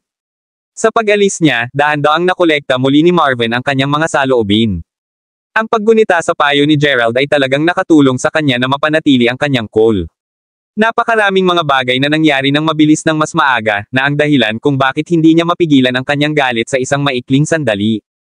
Nang makita na matagumpay na pinalaya ni Marvin ang kanyang sarili, tinapik lamang siya ni Gerald sa balikat at ibinalik siya sa kanilang mga unang upuan. Holy Creasteris P. Aaron. Paano magastos ang mga lugar ng opisina ngayon? Hindi ito gusto kung ano ang nakita ko sa online. Panipi. Hindi pa ito matagal bago pa man marinig ang exclamations ni Jefferson mula sa malayo. Talaga, Jefferson. Sa totoo lang iniisip mo na ito ay masyadong mahal. Malalaman ko na ito ang mga pinakamurang dito. Ang kanilang mga pagkakalagay ay medyo disente rin. Panipi. Murang. Ang upa ay halos $1,000,000 bawat taon. Maaari mo rin kaming magnanakaw ng malinis. Sagot ni Jefferson, ang pagkabigla sa kanyang mukha na lubos na nakikita para makita ng lahat. Ang lahat ng ito ay talagang labis para kay Jefferson. Kahit na totoo na ang kanyang pamilya ay medyo mayaman, kung talagang gagastos siya ng $1,000,000 para lamang magbayad para sa upa na nag-iisa, ang kanyang account sa bangko ay walang laman ng walang oras. Si Roquel ay pantay na nagulat. Mula sa pananaliksik na nagawa niya sa online, ang upa ng lugar ng opisina ay karaniwang nagkakahalaga ng halos $350,000 bawat taon. Sa pag-iisip ng gastos na iyon, kinakalkula niya na kasama ang katanyagan ni edifisyo at ang katotohanan na malapit ito sa kanyang paaralan, kukuha siya ng isang impyerno ng isang matamis na pakikitungo. Little kung inaasahan niya para sa mga bagay na hindi napunta sa kanyang paraan. $350,000 ang naging base na presyo ng upa. Tulad ng ito, ang mga lugar sa paligid ng gusali ay may mga rente na madaling lumipas ng $1,000,000. Ito ay sa sandaling ito nang sa wakas na tanto ni Roquel na ang swerte lamang ay hindi siya makukuha sa buhay. Ang buhay ay hindi ganoon kadali. $1,000,000 para lamang sa upa. Sa kanyang mga pangarap. Wala talagang paraan na makakaya ko iyon, Aaron. Idinagdag ni Jefferson, malinaw na nakakatakot. Pagkatapos ay lumingon siya kay Roquel bago sabihin, hahanapin lang natin ang ibang lugar, Roquel. Ito ay talagang labis. Panipi. Naririnig iyon, nadama ang pagkabigo ni Roquel. Ang edifisyo ay isang tanyag na lugar, sikat sa pagkakaroon ng isang mataas na rate ng pagkonsumo. Sa madaling salita, ang mga may mataas na katayuan lamang ang makakapagtrabaho dito. Alam na hindi siya maaaring tumugma sa katayuan na iyon ay nasaktan ang pagmamalaki ni Roquel. Talagang nagustuhan niya ang lugar dahil malapit na ito sa kanyang campus. Isipin na ma-set up ang kanyang sentro ng pagsasanay dito. Iyon ay tiyak na makakatulong na mapalakas ang parehong publisidad ng kanyang sentro sa tabi ng kanyang mahusay na kaakuhan. Oh well, sige pagkatapos, sagot ni Roquel na may isang tumango, mukhang medyo nabigo. Naririnig iyon, ang masigasig na pag-uugali ni Aaron ay nagbago din. Matapos ang kaunting maliit na pag-uusap, agad siyang sumugod kasama ang kanyang mga dokumento. Hayaan ang Roquel. Maaga pa rin ito pagkatapos ng lahat. Maaari pa rin tayong tumingin sa ibang mga lugar. Sigurado ako na maraming iba na may mas pinamamahalaan taon ng renta. Sabi ni Jefferson. Kabanata 710. Alam ko, pa rin, nais kong tumingin muna sa paligid ng lugar. Sagot ni Roquel. Habang hindi niya kayang bayaran ang upa para sa isang unit sa lugar na ito, gusto pa rin niyang tumingin sa paligid ng gusali. Pagkatapos ng lahat, ang isang batang babae ay maaaring mangarap. Habang ang grupo ay patuloy na nakabitin sa paligid ng lugar, ang isang malakas na kaguluhan ay maaaring biglang marinig na nagmula sa dulo ng pasilyo. Ang isang angkop na nasa hustong gulang na tao ay makikita na naglalakad papunta sa gusali, at marami sa mga customer na naruroon ang bumati sa kanya ng magalang nang siya ay dumaan sa kanila. Ito ay hindi lamang anumang regular na tao. Siya ang manager ng edifisyo. Iyon ang sikat na manager ni edifisyo, Alexander Brooks. Ipinaliwanag ni Jefferson sa tatlong batang babae. Kaya paano kung alam mo ang tungkol sa kanya? Hindi niya alam na mayroon ka. Naisip ni Roquel sa kanyang sarili, malinaw na nagagalit pa rin. Habang ang maraming tao ay tila nais na makipag-usap kay G. Brooks, ang lahat ng ginawa niya ay iwaksi ang mga ito. Tila nagmamadali siya. Ang katotohanan na siya rin ay nakatingin sa paligid na hinted na sinusubukan niyang makahanap ng isang bagay o isang tao. Bigla-bigla, napansin niya ang 4 na teenager na nakatitig sa kanya at agad siyang tumakbo sa pangkat ni Roquel. Nakikita siyang nagmamadali na lumapit sa kanila, pareho sina Roquel at Jefferson na natagpuan ang kanilang sarili na lumalaki. Mr. Wadley, ipinapalagay ko. Hindi ba sumama si G. Crawford? Tanong ni Alexander na may magalang na ngiti habang nakatingin siya kay Jefferson. Ang lahat ng tao sa gusali ay agad na natahimik, silang lahat ay tumitingin sa direksyon ng grupo. Mr. Wadley, G. Brooks, dapat kang magkamali. Ang pangalan ko ay si Jefferson Brown, sagot ni Jefferson, ang kanyang mukha ay sumalampak sa tuwa. Maging si Roquel ay kumagit sa kanyang mas mababang labi, sinusubukan ang kanyang pinakamahusay na maglaman ng kanyang kaguluhan. Ha! Oh, humihingi ako ng paumanhin. Nagkakamali ako sa iyo para sa iba. Humingi ng tawad kay Alexander sa halip awkwardly. Mas maaga nang tumanggap si Alexander ng isang tawag na notify siya na si Marvin Wadley ay isang mag-aaral mula sa Salford University na kaibigan din ni G. Crawford. Dahil kasangkot si Gerald, si Alexander ay binigyan ng direktang mga order mula sa direktor ng kanilang kumpanya na lumapit kay Marvin na may lubos na paggalang. Kayong mga bata ay parang mga mag-aaral mula sa Salford University. Dahil ang aking kliyente ay mula sa universidad na iyon, kailangan mo akong patawarin sa pagkakamali sa iyo para sa ibang tao. Idinagdag ni Alexander na may humihingi ng tawad sa kanyang mukha. Oh, anong pagkakataon? Bakit hindi mo sasabihin sa akin kung sino ang iyong kliyente, G. Brooks? Siguro maaari akong maging tulong. Sabi ni Jefferson. Hindi pa rin siya makapaniwala na kasalukuyang nakikipag-usap siya sa manager ng edifisyo. Tiyak na pupunta si Jefferson sa kanilang pag-uusap hanggat kaya niya. Tumango si Rockel. Pagkatapos ng lahat, alam niya rin ang maraming tao sa kanilang universidad. Pinahahalagahan ko iyon. Ang taong hinahanap ko ay si G. Marvin Wadley. Nakita mo na ba siya kahit saan? Tanong ni Alexander. Nang marinig ang kanyang mga salita, ang isip ni Rockel ay ganap na blanko. Ako, paumanhin, maaari mo bang ulitin iyon? Ang tanong ni G. Brooks ay nakakagulat sa kanya na nagtaka pa siya kung napatay niya ang pangalan. Marvin Wadley. Naghahanap siya kay Marvin. Walang paraan sa impyerno. Kailangang magkamali. Sa katayuan ni G. Brooks, bakit nais niyang makipagtagpo kay Marvin? Kudlit. Siyempre, naghahanap ako kay G. Marvin Wadley. Pamilyar ka ba sa kanya? Paulit-ulit na si Alexander, pakiramdam na parang wala sa kanila ang talagang nakakaalam kung sino ang kanyang kliyente. Sa palagay ko ay masyadong nasasabik ako doon. Dapat lang akong tumawag kay G. Wadley ng isang tawag. Bakit ko ipinapalagay na alam ng mga batang ito kung sino siya? Naisip ni Alexander sa kanyang sarili. Tulad ng paglabas niya sa kanyang telepono, ang natatanging tinig ni Marvin ay maaaring marinig na tumatawag para sa kanya. Hindi na kailangang tawagan ako, G. Brooks. Narito ako. Panipi. Kabanata 711. Noon, si Marvin ay nakakuha na mula sa kanyang upuan at ngayon ay papalapit na sa kanila. Pagkatapos ay nakipagkamay siya kay Alexander bago sabihin, magandang araw, G. Brooks. Napag-usapan namin ang telepono noong nakaraang araw. Sinubukan kong tawagan ka ulit ng mas maaga ngunit hindi ka pumili. Panipi. Napakahusay kong paumanhin, G. Wadley. Kailangan kong lutisin ang ilan sa mga bagay sa paaralan ng aking anak na babae ngayon. Mangyaring patawarin ang aking tardiness. Panipi. Sa pagsasalita kung saan, G. Wadley, sinabi mo sa amin na maghanda ng ilang mga dokumento sa araw bago. Narito ang lugar ng opisina na interesado ka at ang 4-day showroom model ng outlet, sabi ni G. Brooks habang kumuha siya ng ilang mga dokumento. Bago magpatuloy pa, narito ang isang pangkalahatang pagkasira tungkol sa pagbabayad. Ang outlet at ang pinagsama-samang lugar ay nagkakahalaga ng halos $35 milyong mula nang magbabayad ka ng buong pag-upa.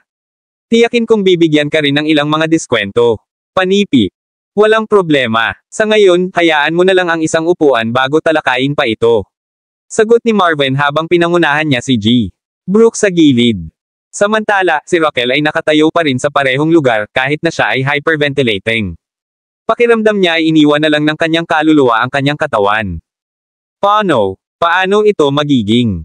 Bakit Marvin? Dahil kailan siya naging malakas? Kudlit. Huwag lokohin ng mataba na ito, G. Brooks. Para bang maaari niyang ubo ang $35 milyong na cash? Sinabi ni Jefferson na naghahanap ng labis na pagdududa. Oo, kilala natin siya, G. Brooks. Tiyak na hindi niya babayaran ang halagang iyon. Sinasayang mo lang ang iyong oras at lakas na nakikipag-usap sa kanya. Idinagdag ni Rockel, malinaw na nagagalit. Hey! Ikaw ang nagkakamali. Kung hindi mo alam, ang Salford Star Travel Agency ay mayroon ng higit sa 200 mga proyekto na nakasign. At ang mga numero ay patuloy na tumataas. Sinuri din namin ang kanilang pondo, at mayroon silang isang lugar sa paligid ng $8 milyong na nagkakahalaga sa kapital. Ipinaliwanag ni Alexander habang ngumiti siya. Matapat ba nila akong kinukuha bilang isang tanga? Para bang hindi ako nagkamali tungkol sa isang bagay na tulad nito? Anong nakakatawang mga bata? Kudlit. Pagkatapos ay napanood ng grupo sa purong kakilakilabot habang nilagdaan ni Marvin ang kontrata kay Alexander. Natapos na, agad na yumuko si Alexander kay Gerald na tahimik na nanunood sa gilid sa buong oras na ito. Nakikita lamang ito na pinalakas ang kahihiyan ni Raquel. Gusto lang niyang magrente ng isang lugar ngunit wala siyang pera upang gawin ito. Si Marvin, sa kabilang banda, ay bumili lamang ng 2 buong unit sa isang go. At isipin na ang kanyang ahensya sa paglalakbay ay nakasign na sa higit sa 200 mga proyekto. Ano pa ang nangyayari? Sa pag-sign ng kontrata, nagpasya sina Gerald at Marvin na ito ay oras na umalis. Hindi rin naglakas loob si Jefferson na tumingin sa kanya, na pinili sa halip na panatilihing mababa ang kanyang ulo. Si Raquel mismo ay nag-aatubili na tanggapin lamang ang matalo na pagkatalo. Pagkatapos ay tumakbo siya pagkatapos ni Marvin bago magtanong, Marvin, ikaw, sinimulan mo ang iyong sariling kumpanya. Ano ito, bakit hindi mo sinabi sa akin ang tungkol dito? Panipi. Nararamdaman ni Raquel ang kanyang pisngi na nasusunog habang tinanong niya ang tanong. Oh, sinimulan ko lang ito kamakailan. Opisyal kaming magpapatakbo sa loob ng ilang araw kahit na mayroon pa kaming kaunting mga proyekto upang maghanda. Sagot ni Marvin, hindi nakakaramdam ng anumang kailangang itago ito. Ako, tingnan, kung gayon, tungkol sa kung gaano ka mayaman na naging. Medyo lantaran, wala iyon sa iyong negosyo. Matapos sabihin iyon, agad siyang lumingon at iniwan siya doon. Hindi naramdaman ni Marvin na ito ay nasiyahan at ipinagmamalaki ang kanyang sarili sa edad. Panipi tuldok. Iyu. Nagalit si Raquel na hindi siya nagsasalita. Maaari lamang siyang tumusok sa lupa sa galit habang pinapanood niya ang 2 na iniwan siya. Paano ito magiging? Paano ang alinman sa ito ay talagang nangyayari? Naisip ni Raquel sa kanyang sarili ng paulit-ulit na naramdaman niyang maayos ang kanyang pagkabigo sa kanyang dibdib. Halos naramdaman niyang handa siyang sumabog sa 1,000,000 piraso. Samantala, napagtanto ni Gerald na pagkatapos ng pag-areglo ng lahat ng mga kinakailangang pamamaraan, papalapit na ito ng tanghali. Gamit nito, ang 2 ay nagkaroon ng mabilis na tanghalian bago bumalik sa campus ng magkasama. Habang bumalik sila sa paaralan, ang balita tungkol sa Gerald at Marvin na nagsisimula ng isang bagong kumpanya ay kumalat na tulad ng wildfire. Mayroong kahit na alingaw-ngaw na mayroon na silang maraming mga proyekto sa kamay. Kahit na ang 2 ay hindi pa bumalik sa klase, ang lahat ng kanilang mga kamag-aral ay pinag-uusapan na, at ang lahat ng ingay na ginawa para sa isang medyo malaking kaguluhan, X. Kabanata 712. Ang sandali na pareho silang nagbukas ng pintuan ng klase, agad silang binati ng sabay-sabay na mga hiyawan at pagpapahayag. Gerald, Marvin, saan kayo nagpunta? Nagtanong ng ilang magagandang batang babae habang pinapalibutan nila ang duo habang sinusubukan ang kanilang pinakamahirap na mag-spark ng isang pag-uusap. Lahat sila ay nakatingin kay Gerald na parang sinusubukan nilang akitin siya. Pagkatapos ng lahat, naisip ng lahat na ito ay si Gerald na nagbigay ng kamay kay Marvin. Habang totoo na si Marvin ang direktor ng kumpanya, ang kanyang pangunahing pondo ay maaaring nagmula lamang kay Gerald. Ito ang dahilan kung bakit lahat ng mga batang babae ay nagsisikap na makapasok sa magagandang libro ni Gerald. Ang katayuan ni Marvin ay tumaas din ng malaki, at ilan sa kanyang mga kamag-aral ay lumapit na sa kanya upang subukan ang kanilang swerte sa pag-uusap sa kanya. Habang ang lahat ay nasa sabik na nakapaligid sa 2, sina Isabel at Stella ay ganap na kabaligtaran ng mga reaksyon. Pareho silang nagdilim ng mga ekspresyon sa kanilang mga mukha. Pagkatapos ng lahat, binalik nila si Gerald nang hindi nila alam na siya ay mayaman. Ngayon na si Gerald ay nagkaroon ng isang biglaang katanyagan na spike, si Isabel ay nagsisimulang magpanik habang siya ay tumingin kay Fabian. Bumalik noon, maraming mga tao ang may posibilidad na palibutan si Fabian nang dumating ang recess. Ngayon, gayunpaman, walang sino man ang nakatayo malapit sa kanya. Nang makita iyon, kinuha ni Isabel ang pagkakataon na maglakad papunta sa kanya bago siya malumanay sa balikat. Si Fabian ay malinaw na bahagyang na-trauma sa kahihiyan mula sa kaganapan sa pagpapahalaga sa donor, kaya't si Isabel ay nakatayo malapit sa kanya upang matiyak na nanatiling kalmado siya. Nandito ba si Fabian? Tanong ng isang batang babae na tumayo sa pintuan ng asul. Siya ay, ano ang problema? Tanong ni Isabel. Oh, sinabi sa akin ni Ginang South na anyayahan siyang lumahok sa kompetisyon ngayong gabi. Gusto rin niyang gumanap si Fabian. Sagot ng batang babae. Oh, magaling iyon. Nahuli mo ba yan, Fabian? Humihiling sa iyo ang paaralan. Masaya si Isabel. Ang tanging tugon na nakuha niya sa kanya ay isang bahagyang tumango. Nang makita ang kanyang kawalan ng tugon, pagkatapos ay sinampal ni Isabel ang kanyang desk bago mag-exclaim, Hoy, lahat. Ang pakikilahok ni Fabian sa tugma ng taekwondo ngayong gabi. Siguraduhing pumunta doon mamaya upang pasayahin siya. Panipi. Oh wow, binabati kita Fabian. Sigaw ng karamihan sa kanilang mga kamag-aral. Pagkatapos ng lahat, habang malinaw na nagkaroon ng pera si Gerald, si Fabian ay isang maimpluwensyang figure pa rin sa kanilang universidad. Dahil nais ng lahat na makita siyang gumanap din, lahat sila ay nagsimulang magtungo sa stadium ng paaralan. Hayaan din natin, Gerald. Karaniwang tumungo ang mga klase at magkasama sa stadium. Panipi. Sure bagay. Sagot ni Gerald. Pagkatapos ng lahat, matapat na nais niyang manood din. Palagi niyang pinangarap na maging isang martial arts master noong siya ay mas bata. Kahit na dahan-daang tumanda si Gerald habang tumatanda siya, na sumuko sa kanyang pangarap sa pagkabata, nasisiyahan pa rin siya sa panunood ng martial arts performances. Bukod dito, kahit na si Fabian ay may isang bagay laban kay Gerald, hindi talaga humawak si Gerald ng anumang sama ng loob laban sa kanya. Ang lahat ng mga kadahilanang ito ay kung bakit si Gerald ay handa pa ring sundin ang natitirang bahagi ng klase upang suportahan siya. Nang makarating sila doon, ang stadium ay medyo masikip. Gayunpaman, dahil inanyayahan si Fabian na sumali, si Gerald at ang kanyang mga kamag-aral ay binigyan ng mga upuan sa hilera sa harap upang mas mapasaya sila kahit na mas mahirap para sa kanya. Pagkatapos ng lahat, ito ay matapat na isang magandang okasyon, at ang mga ganitong okasyon ay nangangailangan ng malalaking madla at malakas na tagay para sa mga kampyon tulad ni Fabian. Habang naglalakad si Gerald patungo sa hilera ng mga upuan na nakalaan para sa kanyang klase, napansin niya ang manipis na halaga ng mga kakompetensya na nakikilahok. Maging sina Maya at Warren ay naruroon. Ang isang nakakagulat na bagay para sa karamihan ng mga mag-aaral sa stadium ay ang katotohanan na ang parehong Warren at Wyatt ay nakatayo ng magkatabi, ang bawat isa ay nakasuot ng mga uniforme ng taekwondo. Kahit na nakakagulat ay ang katotohanan na habang ang lahat mula sa klase ni Warren ay humahawak sa mga palatandaan habang malakas na pinasisigla siya, hindi marami ang talagang nagpapasaya kay Wyatt. Iyon ay naging malinaw na ang kanilang klase ay may kamalayan sa kung paano tunay na bihasang si Warren. Habang nag-iinit si Fabian, nahuli niya ang isang sulyap kay Warren, na nagre-resulta sa kanya na agad na nagulat. Narito siya, sabi ni Fabian sa shock. Kabanata 713. Ang sandali na pareho silang nagbukas ng pintuan ng klase, agad silang binati ng sabay-sabay na mga hiyawan at pagpapahayag. Gerald, Marvin, saan kayo nagpunta? Nagtanong ng ilang magagandang batang babae habang pinapalibutan nila ang duo habang sinusubukan ang kanilang pinakamahirap na mag-spark ng isang pag-uusap. Lahat sila ay nakatingin kay Gerald na parang sinusubukan nilang akitin siya. Pagkatapos ng lahat, naisip ng lahat na ito ay si Gerald na nagbigay ng kamay kay Marvin. Habang totoo na si Marvin ang direktor ng kumpanya, ang kanyang pangunahing pondo ay maaaring nagmula lamang kay Gerald. Ito ang dahilan kung bakit lahat ng mga batang babae ay nagsisikap na makapasok sa magagandang libro ni Gerald. Ang katayuan ni Marvin ay tumaas din ng malaki, at ilan sa kanyang mga kamag-aral ay lumapit na sa kanya upang subukan ang kanilang swerte sa pag-uusap sa kanya. Habang ang lahat ay nasa sabik na nakapaligid sa dalawa, sina Isabel at Stella ay ganap na kabaligtaran ng mga reaksyon. Pareho silang nagdilim ng mga ekspresyon sa kanilang mga mukha. Pagkatapos ng lahat, binalik nila si Gerald nang hindi nila alam na siya ay mayaman. Ngayon na si Gerald ay nagkaroon ng isang biglaang katanyagan na spike, si Isabel ay nagsisimulang magpanik habang siya ay tumingin kay Fabian.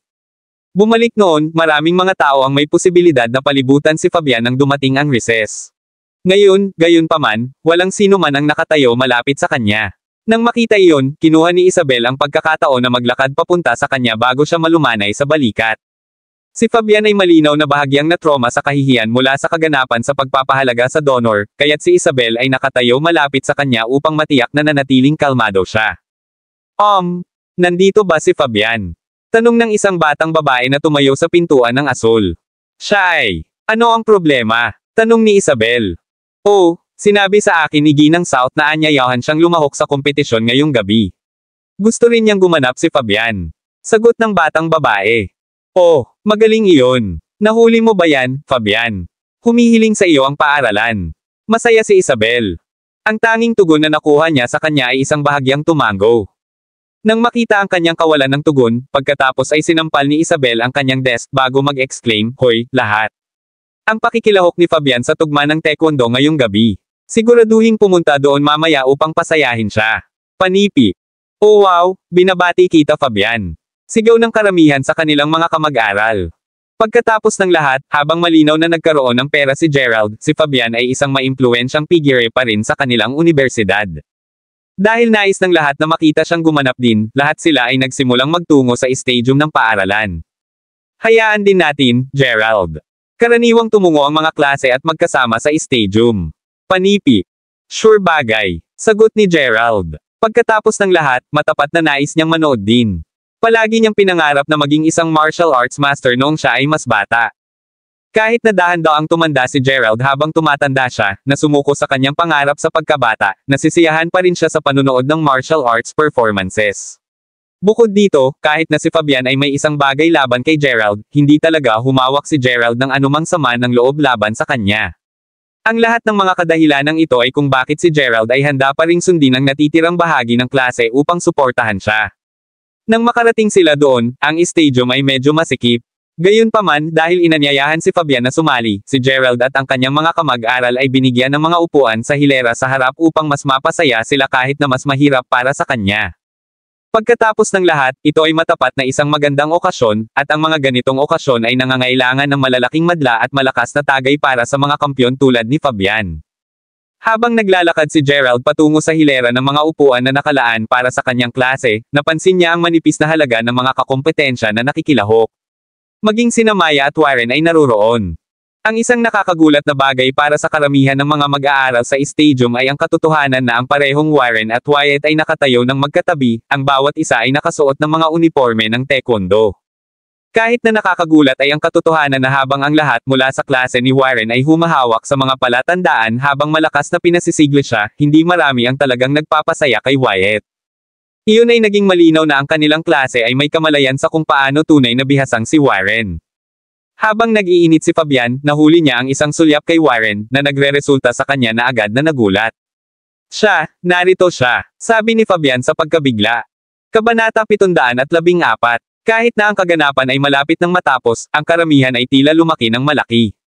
Ang bawat tao'y nais na panoorin ang tugma sa pagitan ni Warren at Fabian. Ang buong stadium ay napuno na ngayon sa labina sa isang paraan, ito ay kahawig ng isang abalang beehive. Si Warren at Fabian mismo ay kasalukuyang nag-iinit. Pareho silang pantay na kamangha-manghang. Alam mo, ang unang runner-up ni Fabian sa aming county habang ang kampyon ni Warren ng Sunnydale. Ang kanilang mga reputasyon ay mataas na langit. Panipi. Oh, well ito ay tiyak na magiging kawili-wili pagkatapos. Sinusuportahan ko pa rin si Fabian. Hayaan na magdala siya ng karangalan sa lalawigan ng Salford. Panipi. Personal kong sinusuportahan si Warren. Mukha lang siyang nakaranas. Panipi. Halos lahat ng mga miyembro ng madla ay pinag-uusapan ang masiglang kaganapan sa kanilang sarili, at kasama ang mga kamag-aral ni Gerald. Sabihin mo si Gerald, sino sa palagay mo ang mananalo? Nagtanong ng ilang mga batang babae na mausisa habang pinapalibutan nila siya. Sa palagay ko pareho silang mahusay. Hindi ko talaga masabi. Panipi. Oh, halika. Hindi mo rin alam si Warren. Idinagdag ang isa sa mga batang babae habang hinuhubaran niya ang kanyang braso. Tiyak na pamilyar si Gerald kung sino siya. Malinaw din siyang lahat na ang kakayahan ng pakikipaglaban ni Warren ay hindi limitado sa taekwondo. Kung siya ay magiging matapat, si Warren ay tiyak na lalabas sa tuktok. Gayunpaman, hindi niya naramdaman ang pangangailangan na ibunyag ang kanyang personal na opinyon. Bakit mo siya tinatanong? Para bang may alam siya tungkol sa taekwondo? Mayroon ka lamang ng dagdag na dolyar o dalawa sa kamay, itigil ang pagsubok na itulak ang iyong mga opinyon sa iba. Ang ungol na si Isabel habang siya ay lumingon upang sumulyap kay Gerald sa labas ng asul. Para bang mayroon siyang isang tornilyo na maluwag o kung ano. Ano man ang ginawa ni Gerald, tila siya ay ganap na laban dito. Si Gerald mismo ay hindi nais na mapataas ang sitwasyon. Habang alam niya na medyo malupit sa kanya na ilayo ang pansin sa Fabian sa panahon ng naunang kaganapan ng pagpapahalaga sa donor, na patuloy na pasalita na inaabuso siya ay talagang naramdaman ng kaunti. Kapag nagsimula ang tugma, patuloy na gumagalaw si Isabel, malinaw na hinaharangan ang kanyang pananaw sa layunin. Tiyak na sinusubukan niya ang kanyang pinakamahirap na gawin itong mahirap para sa kanya na tamasahin ang kompetisyon, at ang pag-unawa sa kanyang motibo ay nagsilbi lamang upang gawing mas mainit ang dugo ni Gerald. Hindi nagtagal bago pa umabot ang tugma sa rurok sandali nito. Si Fabian ay nasa pag-atake mula sa pinakadulo simula ng tugma, kapansin-pansin ang parehong mabilis at walang tigil. Si Warren mismo ay nakatuon ng higit pa sa pagtatanggol, halos kahit na pag-atake sa lahat. Sa paglipas ng panahon, ang pag-atake ni Fabian ay dahan-daang nagsimulang humina. Bagaman sa hindi natukoy na mata ang kanyang mga paggalaw ay nanatiling mabilis, ang kanyang kahusayan sa pag-atake kay Warren ay dahan-daang maubos. Nawala na siya, sabi ni Jasmine nang walang emosyon. Ha, sino ang nawala? Warren. Ibig kong sabihin ay ang mga pag-atake ng Fabian ay medyo mabilis at kamangha-manghang. Si Warren, sa kabilang banda, ay medyo simple. Siya ba ay talagang isang kampyon o lahat ba ito ay isang bluff? Sabi Mindy, habang hindi pa niya nakausap si Fabian, siya pa rin ang kaklase niya. Kahit na hindi sila malayong malapit, si Mindy ay magiging mas hilig na suportahan siya. Hey, gagawin ko itong simple. Habang ang mga pag-atake at paggalaw ni Fabian ay maaaring mukhang cool, nakalantad na niya ang lahat ng kanyang mga pattern ng pakikipaglaban kay Warren sa buong spar nila. Si Warren ay medyo matalinong tao na hawakan ang kanyang mga galaw. Siya ang magiging kampyon, maghintay ka lang at tingnan. Ipinaliwanag si Jasmine. Ilang segundo pagkatapos sabihin na, gumawa si Warren ng isang hindi kapani-paniwalang mabilis na sipa habang si Fabian ay malapit ng salakayin. Ang lahat ng kinuha nito ay isang solong bihasang at cool na naghahanap ng sipa para kay Fabian na kumatok mismo sa lugar ng pakikipaglaban. Nakakakita ito, ang karamihan ng tao ay naging ligaw na may mga tagay, ang ingay na pinalakas ng mga echoes na dulot ng mga pader ng stadium. Habang ang lahat ay nasa mataas na espiritu, si Isabel ang nag-iisa na mukhang hindi kapani-paniwalang nag-aalala. Pagkatapos ng lahat, siya ay nagpalakpakan para sa kanya sa lahat ng oras na ito. Upang isipin na mawawala siya sa isang simpleng sipa. Ginawa nitong bahagyang nabigo. Ano ang isang kamangha-manghang kalat? Pinasaya si Gerald, hindi mapigilan ang kanyang sariling kaguluhan. Nang marinig iyon, agad na lumingon si Isabel at sumulyap sa mga dagger sa Gerald. Paano ito kamangha-manghang? Tulad ng alam mo kahit anong kamangha-manghang ibig sabihin. Sigaw ni Isabel sa napakataas na pitch. Ito ay napakalakas na agad na nakuha ang atensyon ng maraming tao na nakatayo sa kanilang paligid. Lahat sila ngayon ay nakatingin kay Gerald. Kabanata 715. Ano ba talaga ang iyong problema? Huff Gerald. Humph. Kaya nawala si Fabian, malaki ang pakikitungo.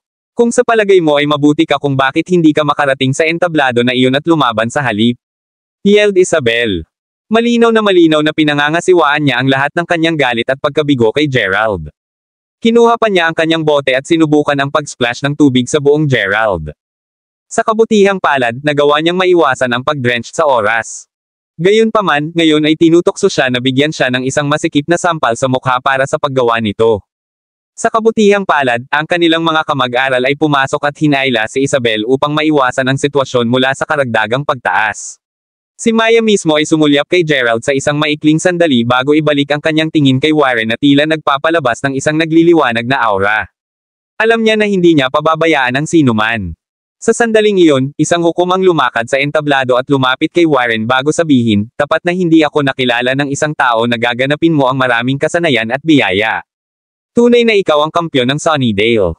Panipi. Ang hukom mismo ay tumingin sa kanyang mga unang 40s, at siya ay malamang na isang sikat na figure sa bukid. Naririnig iyon, simpleng ngumiti si Warren habang umiling-iling siya. Ha! Tinawag mo siyang bihasa at kaaya-aya. Hindi mo alam ang kahulugan ng mga salitang iyon kung ginagamit mo ang mga ito upang ilarawan siya. Sumigaw ng isang babaeng boses mula sa madla, tunog na nakakainis. Ang pahayag ay nagpatahimik sa lahat, at ang lahat ng mga miyembro ng madla ay sabay na nagsimulang maghanap ng mapagkukunan ng tinig na iyon. Ito ay hindi lamang kahit sino na gumawa ng matapang na pag-angkin na iyon. Ang may-ari ng tinig na iyon ay walang iba kundi si Mindy. Habang ang dalawang batang babae ay una nang nais na umalis kaagad sa sandaling natapos ang tugma, naririnig ang hukom na hinahalikan si Warren bilang asterisk kasabay ng mga marka ng malakas na tagay na ginawa ni Mindy na hindi kapani-paniwalang inis. Ang kanyang hangarin ay hindi talaga mang-insulto kay Warren para lamang sa kapakanan ni Fabian. Hindi lang niya matiis ang lahat ng mga papuri na si Warren ay nakakakuha lamang para sa menor de edad na gawa. Sa kanya, ang mga tagapakinig at ang mga tugon ng hukom ay simpleng itinutulak ito ng kaunti para sa kanyang panlasa. Dahil alam ng lahat kung sino ang dalawa, nanatiling tahimik at napansin. Sige, sapat na iyon. Sabi ni Jasmine habang sinimulan niyang i-drag ang Mindy sa pamamagitan ng siko patungo sa exit. Kaya inaakala kong nakakita ka ng totoong kasanayan noon. Kung wala ka, hindi ko talaga alam kung bakit ka masyadong mapait. Sigaw ni Maya bilang tugon. Habang hindi talaga siya masaya na naririnig ang isang tao na nang insulto kay Warren na ganyan, napanood ni Maya ang kanyang dila dahil wala siyang ideya kung ano ang tunay na may kakayahang dalawa. Ngunit syempre, ice crew ang iyong county champion. Lahat kayo ay mga baguhan kumpara sa kanya. Ipinagmamalaki si Mindy habang tinuturo niya si Jasmine. Bamulong siya sa kanya, Jasmine, go lang lalaban mo na siya at inilagay siya sa kanyang lugar. Si Mindy ay malinaw na kumikilos lamang sa ganitong paraan dahil nahuli siya sa init ng sandali. Hindi gusto ni Jasmine ang ideya. Hindi talaga siya nasiyahan sa pakikipagkompetensya sa iba. Kung nais niyang lumahok sa kaganapang ito, mag-sign up siya para sa isang mahabang panahon na ang nakalilipas. Gayunpaman, hindi pa niya natagpuan ang anumang karapat-dapat na mga kalaban na mag-spar hanggang ngayon. Hindi nais na palakihin pa ang sitwasyon, si Jasmine ay umiling lamang sa kanyang ulo at nagsimulang umalis. Huwag lamang iwanan ang sinabi ng iyong kaibigan na, "Halika, labanan mo siya kung maglakas loob ka." Sabi ni Maya na may small grin sa kanyang mukha. "Ayos lang, Maya. Hindi ko siya lalaban. Dapat mong malaman ng mabuti na hindi ako tumama sa mga kababaihan."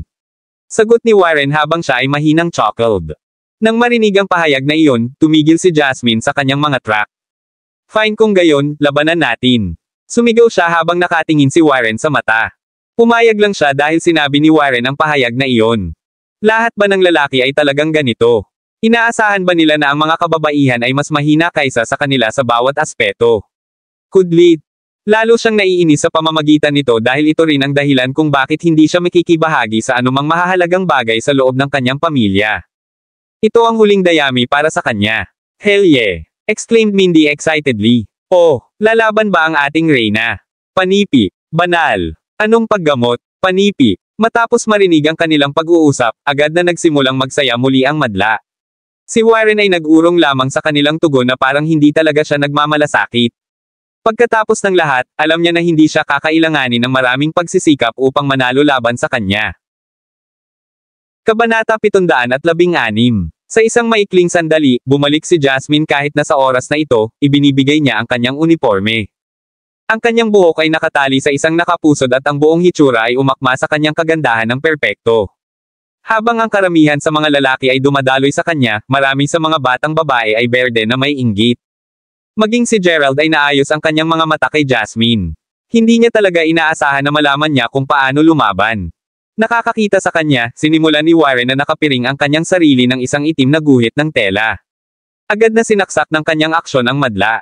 Gaano katindi at manly. Matapos matiyak na masikip ang buhol, pagkatapos ay sinaktan ni Warren, "Halika sa akin, ngayon." Habang ang kanyang mga aksyon ay nakakagulat, si Jasmine ay hindi nagsabi ng isang salita. Sa halip, nakulong siya sa kanya ng bilis ng kidlat na mabilis. Sa pamamagitan ng isang malakas na tinek, si Warren ay sinipa mismo sa mukha. Hindi niya may block o kahit na yumigtad ang kanyang pag-atake.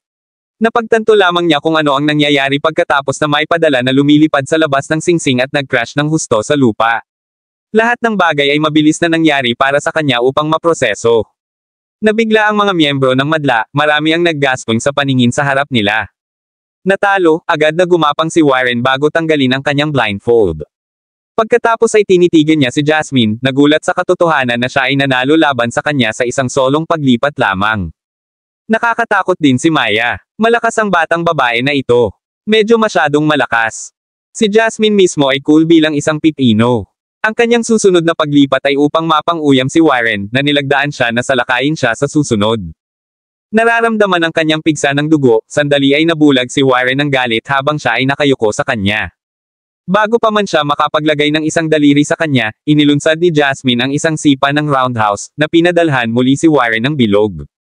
Ang kanyang buong katawan ay simpleng bumagsak sa lupa na parang siya ay isang sirang saranggola. Bukas ang mga panga ng lahat. Hindi lang sila makapaniwala kung ano ang kanilang nasasaksihan. Si Gerald mismo ay pantay na nagulat. Mabuti siya. Kahit na si Warren ay kilala na mahusay sa taekwondo, hindi niya may block ang isang solong pag-atake ni Jasmine. Gumawa siya ng isang kompletong tanga ng kanyang sarili sa harap ng buong stadium.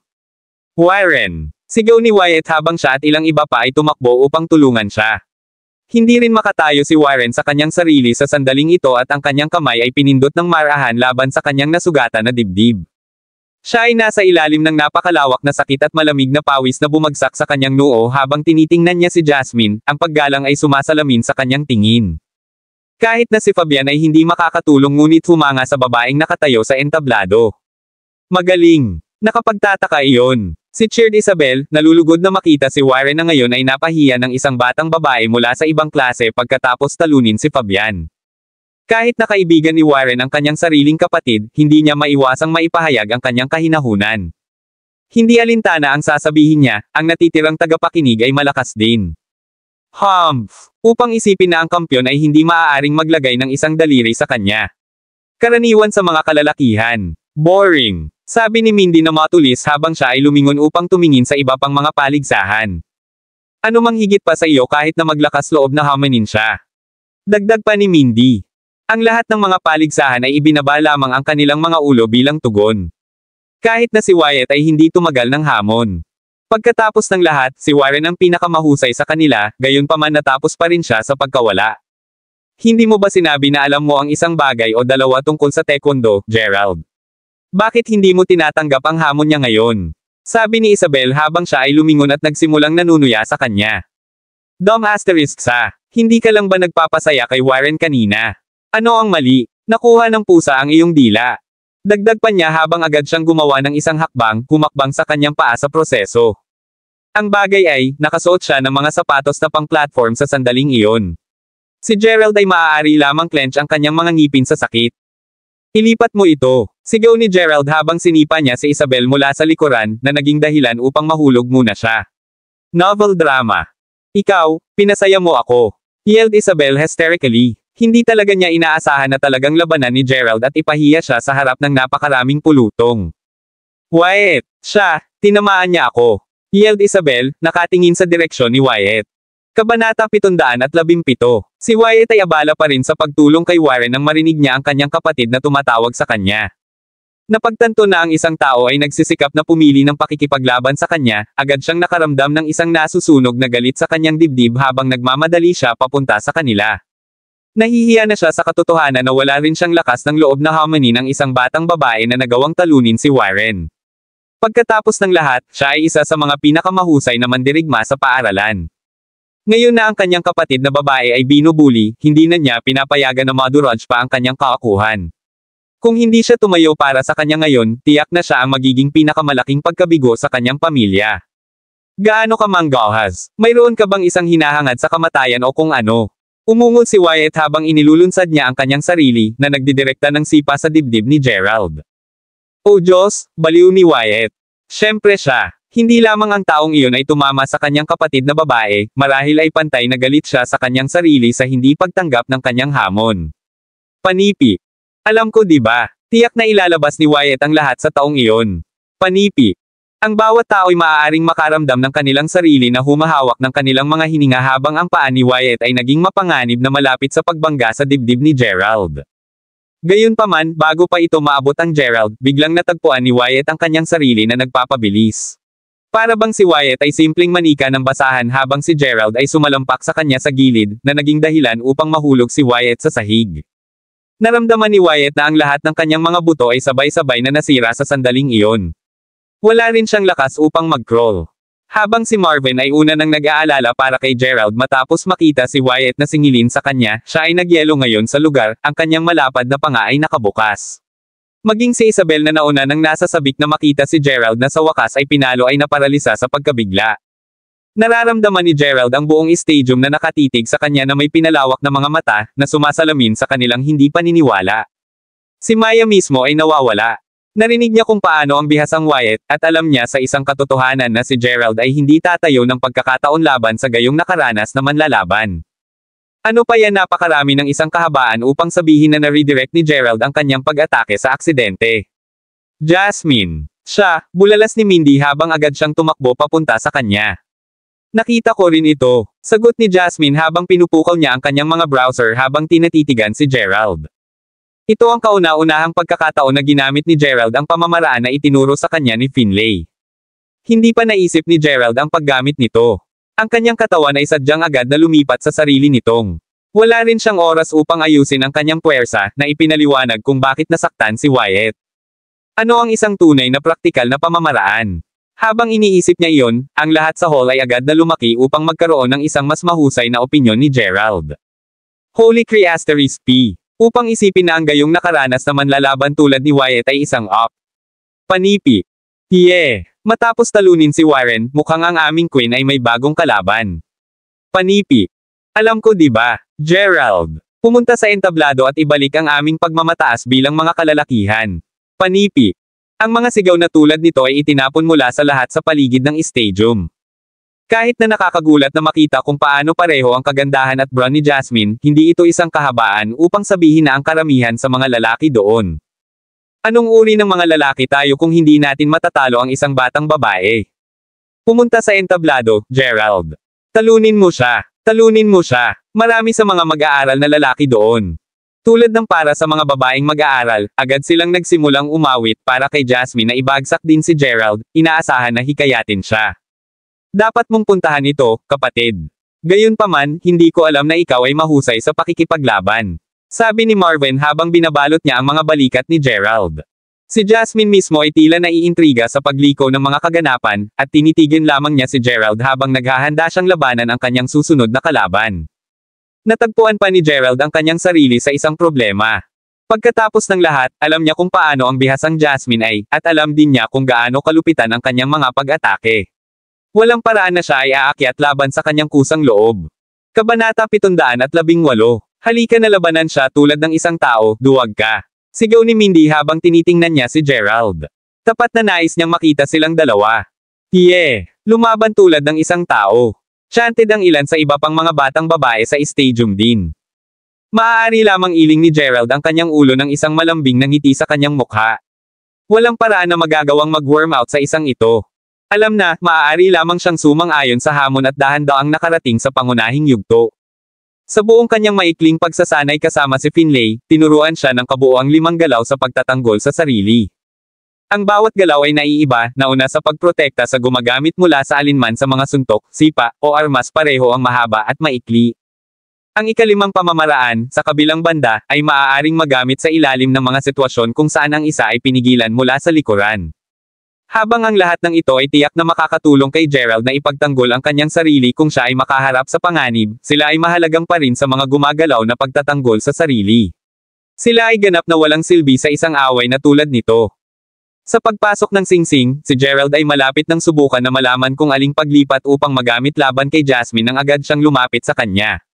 Sa kabila ng pagiging isang batang babae, ang kanyang bilis ay walang biro. Dapat ay naisip niya na si Gerald ay ilang uri ng martial arts master. Lalabas na siya. Panipi. Mukhang mas maraming lakas siya ngayon. Ngayon ito ay magiging kawili-wili. Ano ang reaksyon ni Gerald? Panipi. Ang karamihan ng tao ay magiging ligaw na nag-isip ng mga resulta ng pagtatapos na may matinding kaguluhan. Tiyak na hindi siya makakahit. Hindi lang siya mukhang may sapat na lakas. Panipi. Kung gayon paano niya itinapon si Wyatt sa gilid? Ito ba ay posibleng nagkataon lamang? Panipi. Habang ang tagapakinig ay patuloy na tumatalakay sa kanilang sarili, si Jasmine mismo ay tumigil mismo sa harap ni Gerald bago maganda ang paglukso at pagsasagawa ng isang umiikot na sipa sa kalagitnaan ng hangin. Ang kanyang mga paggalaw ay napakabilis at nakaimpake ng lakas na halos tila parang nagsasanay siya ng paglipat na ito ng maraming taon. Gayunman, pinanatili ni Gerald ang isang cool na ulo at naalala kung ano ang itinuro sa kanya ni Finlay. Anyo man ang pag-atake, kung ang iyong kalaban ay umaatake sa isang sipa, ay block ang pangalawang paglipat. Inaasahan ng pinakamahusay, hinintay ni Gerald ang perpektong pagkakataon at sa sandaling nakita niya ito, hinawakan niya si Jasmine ng shin at pinindot sa isang punto ng presyon. Sa pamamagitan lamang ng kaunting lakas, inilipat niya ang kanyang katawan sa gilid, matagumpay na binibilang ang sipa. Sa anumang oras, natagpuan ni Jasmine ang kanyang sarili na ganap na hindi balanse, tulad ng kung ano ang nakaranas ng mga sandali ni Wyatt. Ang susunod na segundo, natagpuan niya ang kanyang sarili na bumangga sa sahig mismo sa labas ng singsing. Ang lahat ay pansamantalang natigilan na tahimik, lalo na sina Warren at Maya na mas nakakatakot kaysa sa iba pa. Si Isabel at ang karamihan ng mga batang babae na una nang nagrouting para kay Jasmine ay naiwan din na hindi nagsasalita. Kudlit tuldok. Jasmine. Sino ang madaling talunin si Warren ay isang up ni Gerald. Jasmine. Sigaw ni Mindy sa isang gulat, sinira ang awkward na katahimikan habang tumakbo papunta sa kanya at tinulungan siya. Habang si Jasmine ay hindi nasugatan sa kanyang balikat, ang kanyang prioridad ay unang tumingin kay Gerald mula sa kung saan siya nakatayo. Siya ay may halo-halong damdamin na nasa loob niya habang hinawakan niya ang kanang balikat na may suporta ni Mindy. Kahit na mula sa isang batang edad, si Jasmine ay palaging naglalayong maging pinakamahusay. Gayunman, upang gawin ito, kailangan niyang bayaran ang presyo para dito. Sa pinakamahabang panahon, nalaman niya na ang kanyang mga kapantay ay wala kahit saan malapit sa antas na siya. Kahit na ang kanyang mga kasanayan sa martial arts ay palaging isang bagay na labis niyang ipinagmamalaki, sa wakas ay nawala siya sa unang pagkakataon ngayon. Si Maya mismo ay nakabukas pa rin sa kanyang panga, na lubos na nabigla sa pag-unlad na ito habang nagsimulang muling magsaya ang mga miyembro ng tagapakinig, ang kanilang mga tagay ay sumisigaw sa buong stadium. Aw! Maging isang maliit na gentler, sabi ni Jasmine. Ngayon ay gabi na at si Mindy ay abala sa pag-aalaga sa mga sugat ni Jasmine sa kanilang silid pabalik sa mansyon ng Fendersons. Lahat ito ay namamaga. Diyos, galit lang ako. Kami ay mga kamag-aral kaya kung paano ka magagamot ni Gerald. Tingnan lamang ang kondisyon ng iyong balikat. Kung siya ay nagagalit pa sa akin ng isang beses hindi ako nagmamalasakit kahit na tayo ay mga kamag-aral. Nag-uutos ako ng isang tao na ilabas siya. Huff Mindy. Huwag maging pantal. Nawala ako at iyon. Sagot ni Jasmine. Ano ang ibig mong sabihin, nawala? Malinaw siyang niloko. Panipi. Kalmayan mo ang iyong sarili, Mindy. Sasabihin ko kung talagang niloloko niya. Ilalapat ko mismo ang gamot sa paglaon. Gayon din, maaari mo bang tipunin ang lahat ng 12 sa aking mga guro? Mayroon akong isang bagay upang sabihin sa kanila, sabi ni Jasmine habang pinatong niya ang kanyang damit bago tumingin kay Mindy. Kabanata 719. Pagkadinig, agad na iniwan ni Mindy ang kanyang silid upang ipaalam sa kanyang mga guro. Gayunpaman, bumalik siya hindi masyadong mahaba. Wala sa mga guro ang nasa paligid, Jasmine. Ang natitirang mga may sapat na gulang sa mansyon ay hindi rin naroroon. Nagkakaroon sila ng kanilang pagpupulong sa silid ng pagpupulong. Nakalimutan mo na ba? Ngayon ang araw na nag-host sila ng kanilang taunang malaking pagpupulong. Ipinaliwanag ni Mindy. Naalala ko lang. Kahit na, kakausapin ko lang sila bukas, sagot ni Jasmine na may tumango habang nakaupo siya sa kama. Hindi nagtagal bago napagtanto ni Jasmine na si Mindy ay mukhang mas marami pa siyang sasabihin. Ano ang mali? Nagtanong Jasmine. Naririnig iyon, pagkatapos ay lumaktaw si Mindy sa panig ni Jasmine bago matanong, sabihin mo si Jasmine, ano sa palagay mo ang pinag-uusapan nila sa mahiwagang taunang pulong ng pamilya na ang mga lalaki lamang ng aming pamilya ang maaaring dumalo? Paano ko malalaman? Sagot ni Jasmine habang umiling-iling siya bago napagtanto ang isang bagay. Panipi tuldok. Ano ang iyong eskema ng, Mindy? Tanong ni Jasmine habang siya ay mukhang Mindy sa mata. Alam mo nang mabuti kung ano ang iniisip ko. Halika, hindi nila kami pinapayagan na tingnan ito. Hindi lamang natin alam kung bakit kailangan nating manatili sa bahay ng halos lahat, halos hindi natin alam ang tungkol sa ating sariling pamilya. Sa rate na nagsasanay ka sa lahat ng mga taon na ito, sasabihin ko na siguradong mayroon ka. Mas malakas at mas may talento kaysa sa karamihan sa mga kalalakihan sa pamilyang ito. Gayunpaman, naiwan pa rin tayo tungkol sa mas malaking larawan. Sabi ni Mindy habang nagbubuntong hininga. Ang ekspresyon ni Jasmine ay nagpatuloy lamang sa pagdidilim sa higit na narinig niya ang mga salita ni Mindy. Ang mga bagay na sinabi ni Mindy ay nadama tulad ng mga tinadtad na ubas na nakakagulat sa kanyang puso. Well, totoo na nagsusumikap ako sa lahat ng mga taon na ito upang patunayan na mas mahusay ako kaysa sa mga kalalakihan na iyon. Upang patunayan na maaari kong hawakan ang alinman sa negosyo ng aming pamilya hanggat maaari. Kudlit. Ngunit kahit na matapos ang lahat ng kanyang mga pagsisikap, ang kanyang lolo ay hindi kailanman napansin ang anumang mga talento o hindi niya kinilala ang alinman sa kanyang pagsisikap. Bakit hindi tayo mag-eavesdrop? Alam kong nais mong malaman kung ano talaga ang nangyayari sa pamilya tulad ng ginagawa ko, bulong ni Mindy. Habang si Jasmine ay tiyak na agad na tumanggi na gawin ito sa nakaraan dahil sa takot na magalit sa kanyang lolo, matapos marinig ang panghihikayat ni Mindy sa oras na ito, medyo nag-aalangan si Jasmine sa unang pagkakataon. Kung magpapatuloy ito, nangangahulugan ba ito na ipagpapatuloy nila ang lahat ng ito mula sa akin at Mindy magpakailanman? Gusto ko bang magpatuloy sa pamumuhay ng labis? Kudlit. Matapos ang isang maikling sandali, umiling-iling si Jasmine. Kudlit tuldok. Hindi, tama siya. Talagang tumanggi akong magpatuloy sa pamumuhay ng ganito. Kudlit. Si Jasmine ay magrebelde sa oras na ito. Pagkatapos ay tiningnan niya si Mindy at ang dalawa ay tumango sa isa't isa bago sneakily na lumakad papunta sa silid ng pagpupulong. Tila sila ay nasa oras lamang upang mahuli ang pagsisimula ng pulong. Pangatlo, paano ang mga paghahanda? Upang matagumpay na makitungo sa isang bagay na malaki, ang sandata mismo ay isang napakahalagang kadahilanan. Panipi. Sabi ng isang matandang lalaki na may isang stick na naglalakad na nakaupo sa upuan ng karangalan habang tinitingnan niya ang dalawang binata. Siya ang patriarch ng pamilya. Ang mga paghahanda ay halos kumpleto, Ama. Gayunpaman, kahit na sa aming pinagsama, hindi pa rin namin makumplito ang pinakamahirap na misyon na itinalaga sa amin. Kung buhay pa ang Big Brother, baka tayo. Panipi. Si Jasmine, na nag-eavesdropan, ay nagsimulang makinig ng mas mabuti sa puntong ito. Matapos marinig kung ano ang dapat niyang sabihin, ang matandang patriarch ay agad na nagsimulang lumuha bago sabihin, oo. Kung buhay pa siya, ang mga fender ay hindi magiging pasibo tulad ng mga ito ngayon. Ito ay isang kahihiyan na siya ay pinatay. Ang Diyos ay tunay na gumabay sa isang anghel pabalik sa kanyang mga bisig sa araw na iyon. Panipi. Nang sabihin niyon, isang luha ang bumagsak sa kanyang mga kulubat na pisngi. Kabanata 720, sa katunayan. Matapos maipasa ang batang master, walang ibang Fenderson ang nagawang harmony ng aming karibal na pamilya. Pagkatapos ng lahat, nasa katandaan ka na nang nangyari iyon, Big Brother. Ito ay tunay na isang kahihiyan, salamat sa Diyos ang aming maliit na Jasmine ay lubos na may talento. Ang kanyang mga kasanayan ay madaling tumugma sa batang master. Sa sapat na pagsasanay mula sa amin, maaari siyang maging mas kamangha-manghang. Sabi ng isa pang matandang lalaki. Habang itinuturing kong pahintulutan siyang makilahok dito, anak na lang ni Ethan. Siya ang pinakahuli ng kanyang bloodline. Pinoprotektahan ko siya mula sa labas ng mundo sa pinakamahabang panahon. Wala lang akong puso na papayagan siya sa lahat ng ito. Bulalas ng Fenderson Patriarch. Bata pa rin siya at kalaunan ay ikakasal din siya.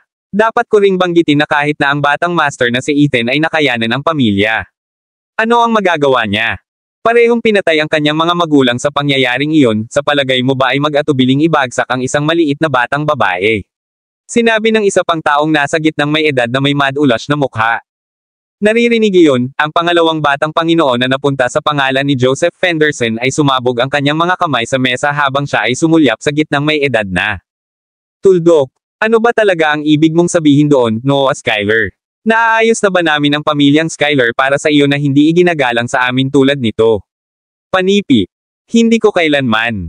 Ang aking matandang umuto ng isang tatay ay patuloy na nagpapaalala sa akin na ang mga Skyler ay magpakailanman na may utang na loob sa mga Fendersons. Ginagawa niya ito mula pa noong bata pa ako. Sinabihan akong makinig sa lahat ng sinasabi mo at ginagawa ko ng eksakto iyon sa mga nakaraang taon. Tinulungan din kita na masecure ang kapangyarihan sa Timog Kanlurang rehiyon. Maaari akong kahit papaano ay kumuha ng kredito para doon, di ba?